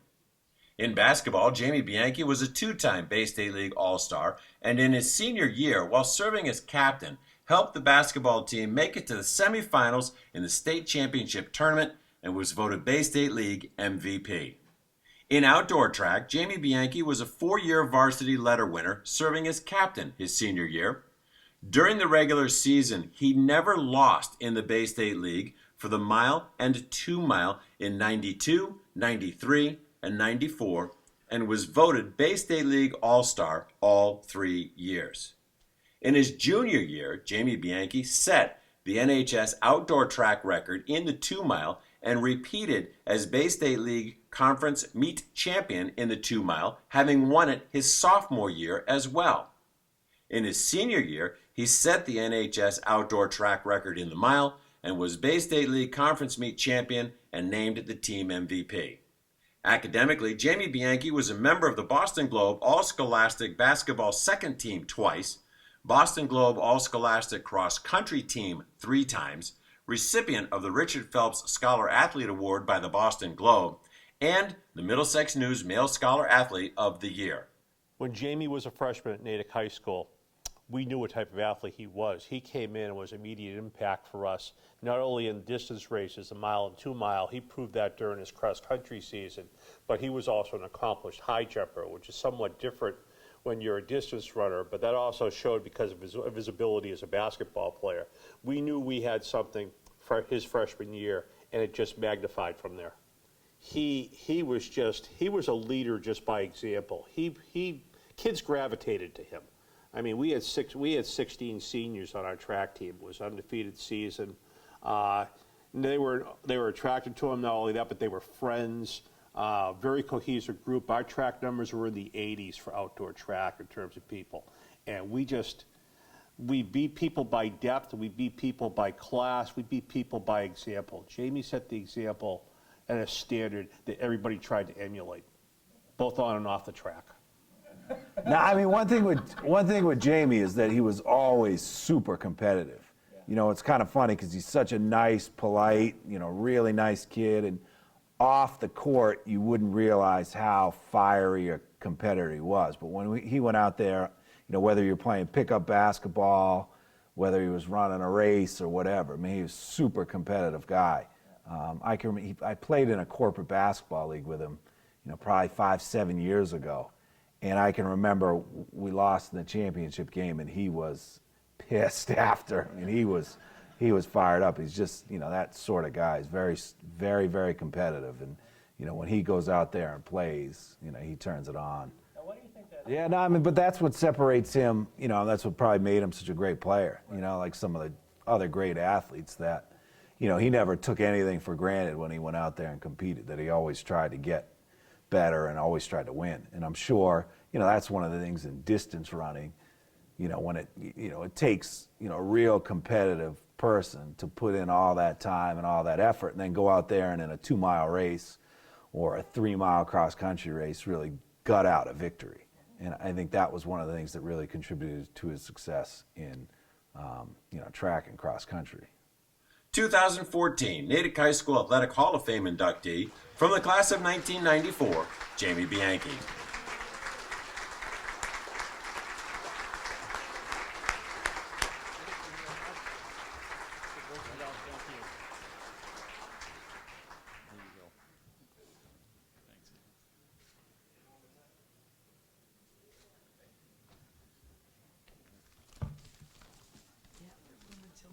All right. There's a lot of emotions that go with a night like this. I feel nervous, I'm honored, I'm excited, I'm humbled, and more than anything else, I feel blessed. I'm nervous because I'm not much of a public speaker, and I knew Joey Napoleon would come off looking like Martin Luther King, so it's only going to make me look worse. But I'm honored to stand with and be selected with such a great group of inductees, and also to be part of Natick's rich sports history. I would also say that I'm really humbled to be included in any group that Vanjie Sticker is part of, because I just think Vanjie's the best.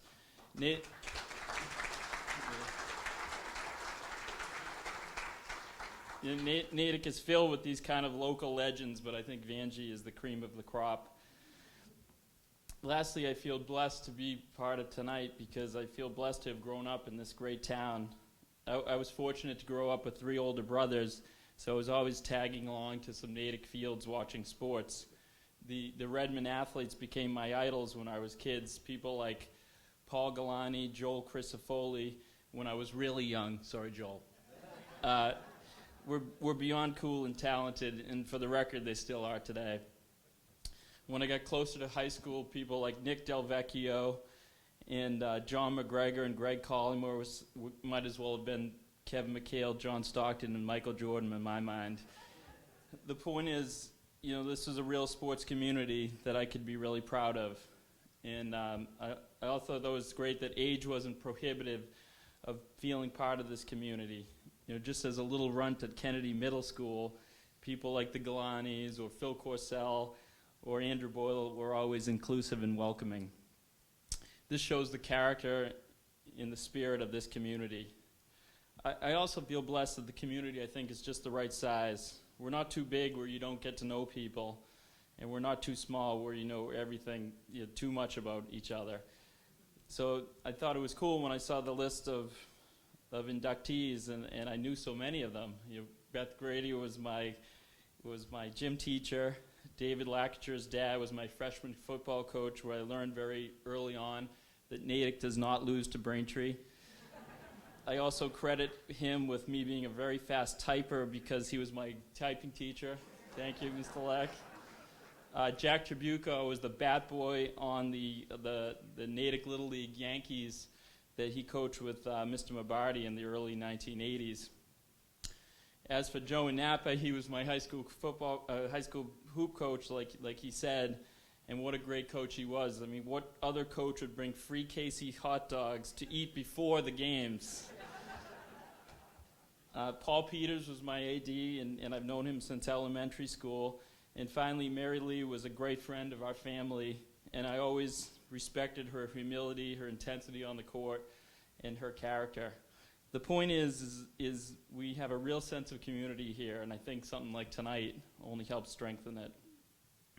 I can go on and on about the town, but I want to thank a few certain people. I'd first like to thank my wife, Annalisa. Although I was fortunate to play on a lot of fields in Natick, by far the best move of any of them was on the soccer field when I asked her to go out with me. And I wasn't very smooth, as you could see. But I got it out, and man, am I glad I did, because now 23 years into the relationship, I feel so lucky every day to have her as a lifelong partner and best friend.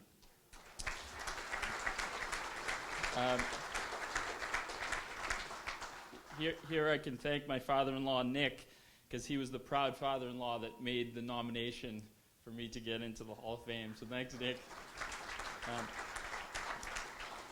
I also want to thank my parents, Sweet Lou and Jean. More than anything else, I appreciate that they raised us to be good kids who were always playing outdoors and playing sports.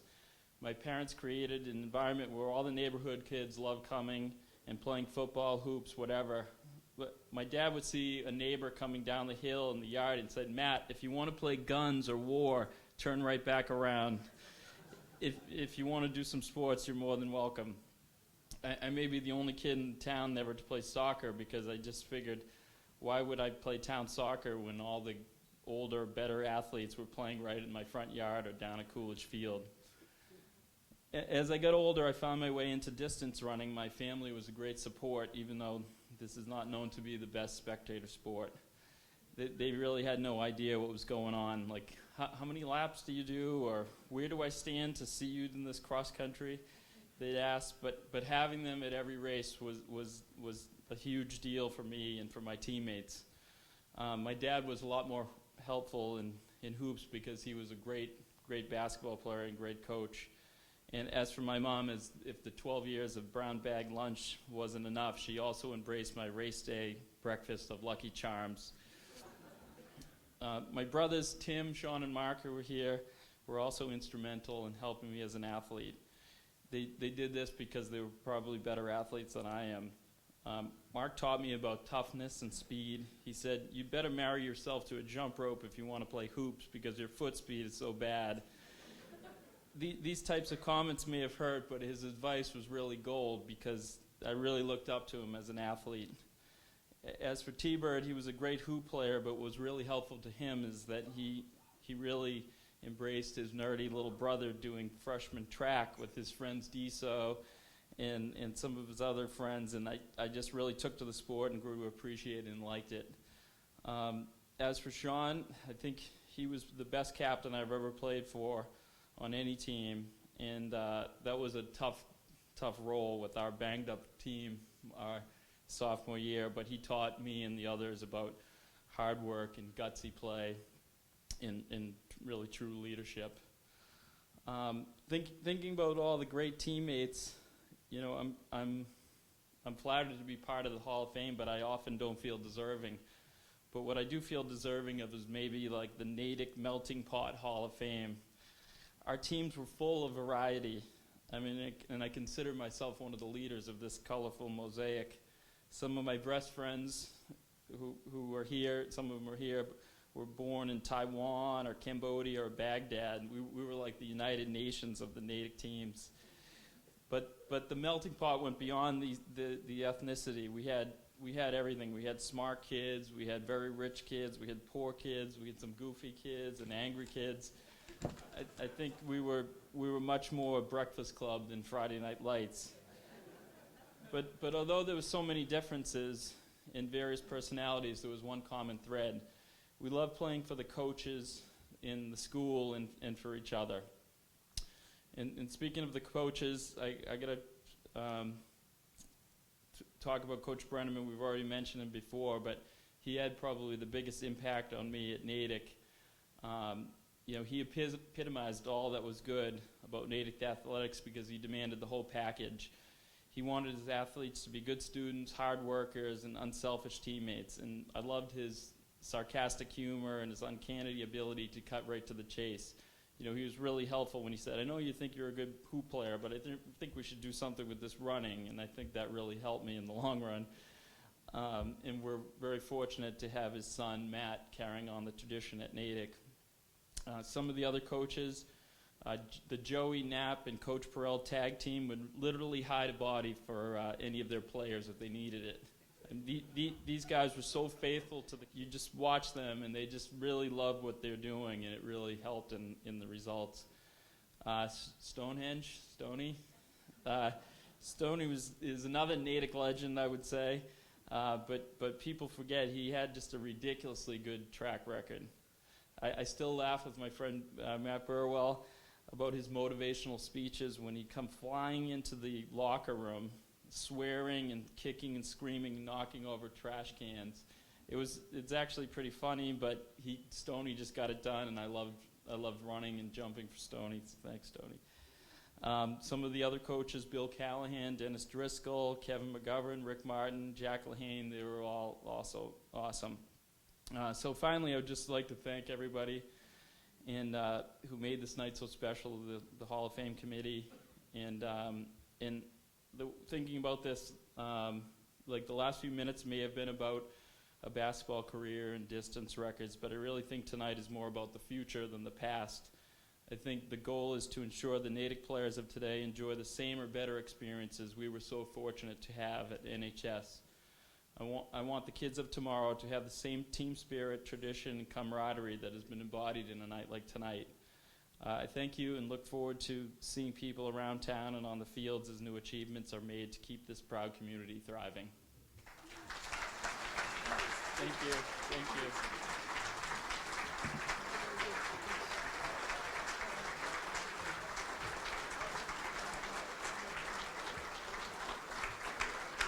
That was a great speech, Jamie. So that concludes our list of inductees in class of 2014.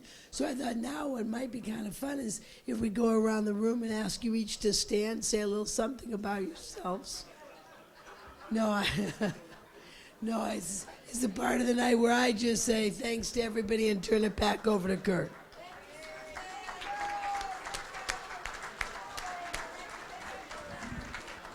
Real quick, as we're ready to leave, I appreciate the fact that you lasted through this. I want to mention one other thing, if I may.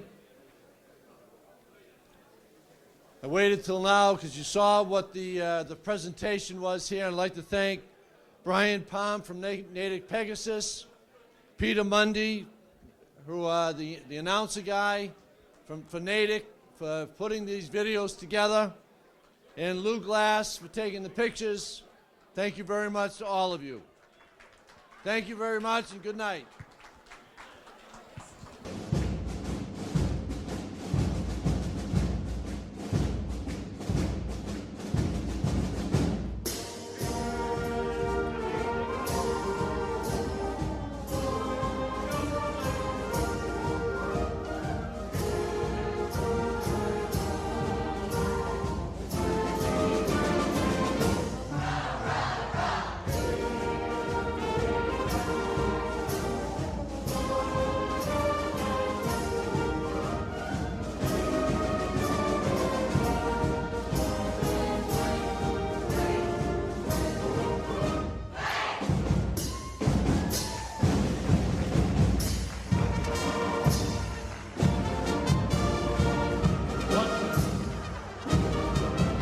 Natick High goes marching down the field, you'll know that they will never, never yield. Although the other team has lots of pain, when they meet Natick High, they'll know they're out of step. And when this game goes down, history will be another Natick victory.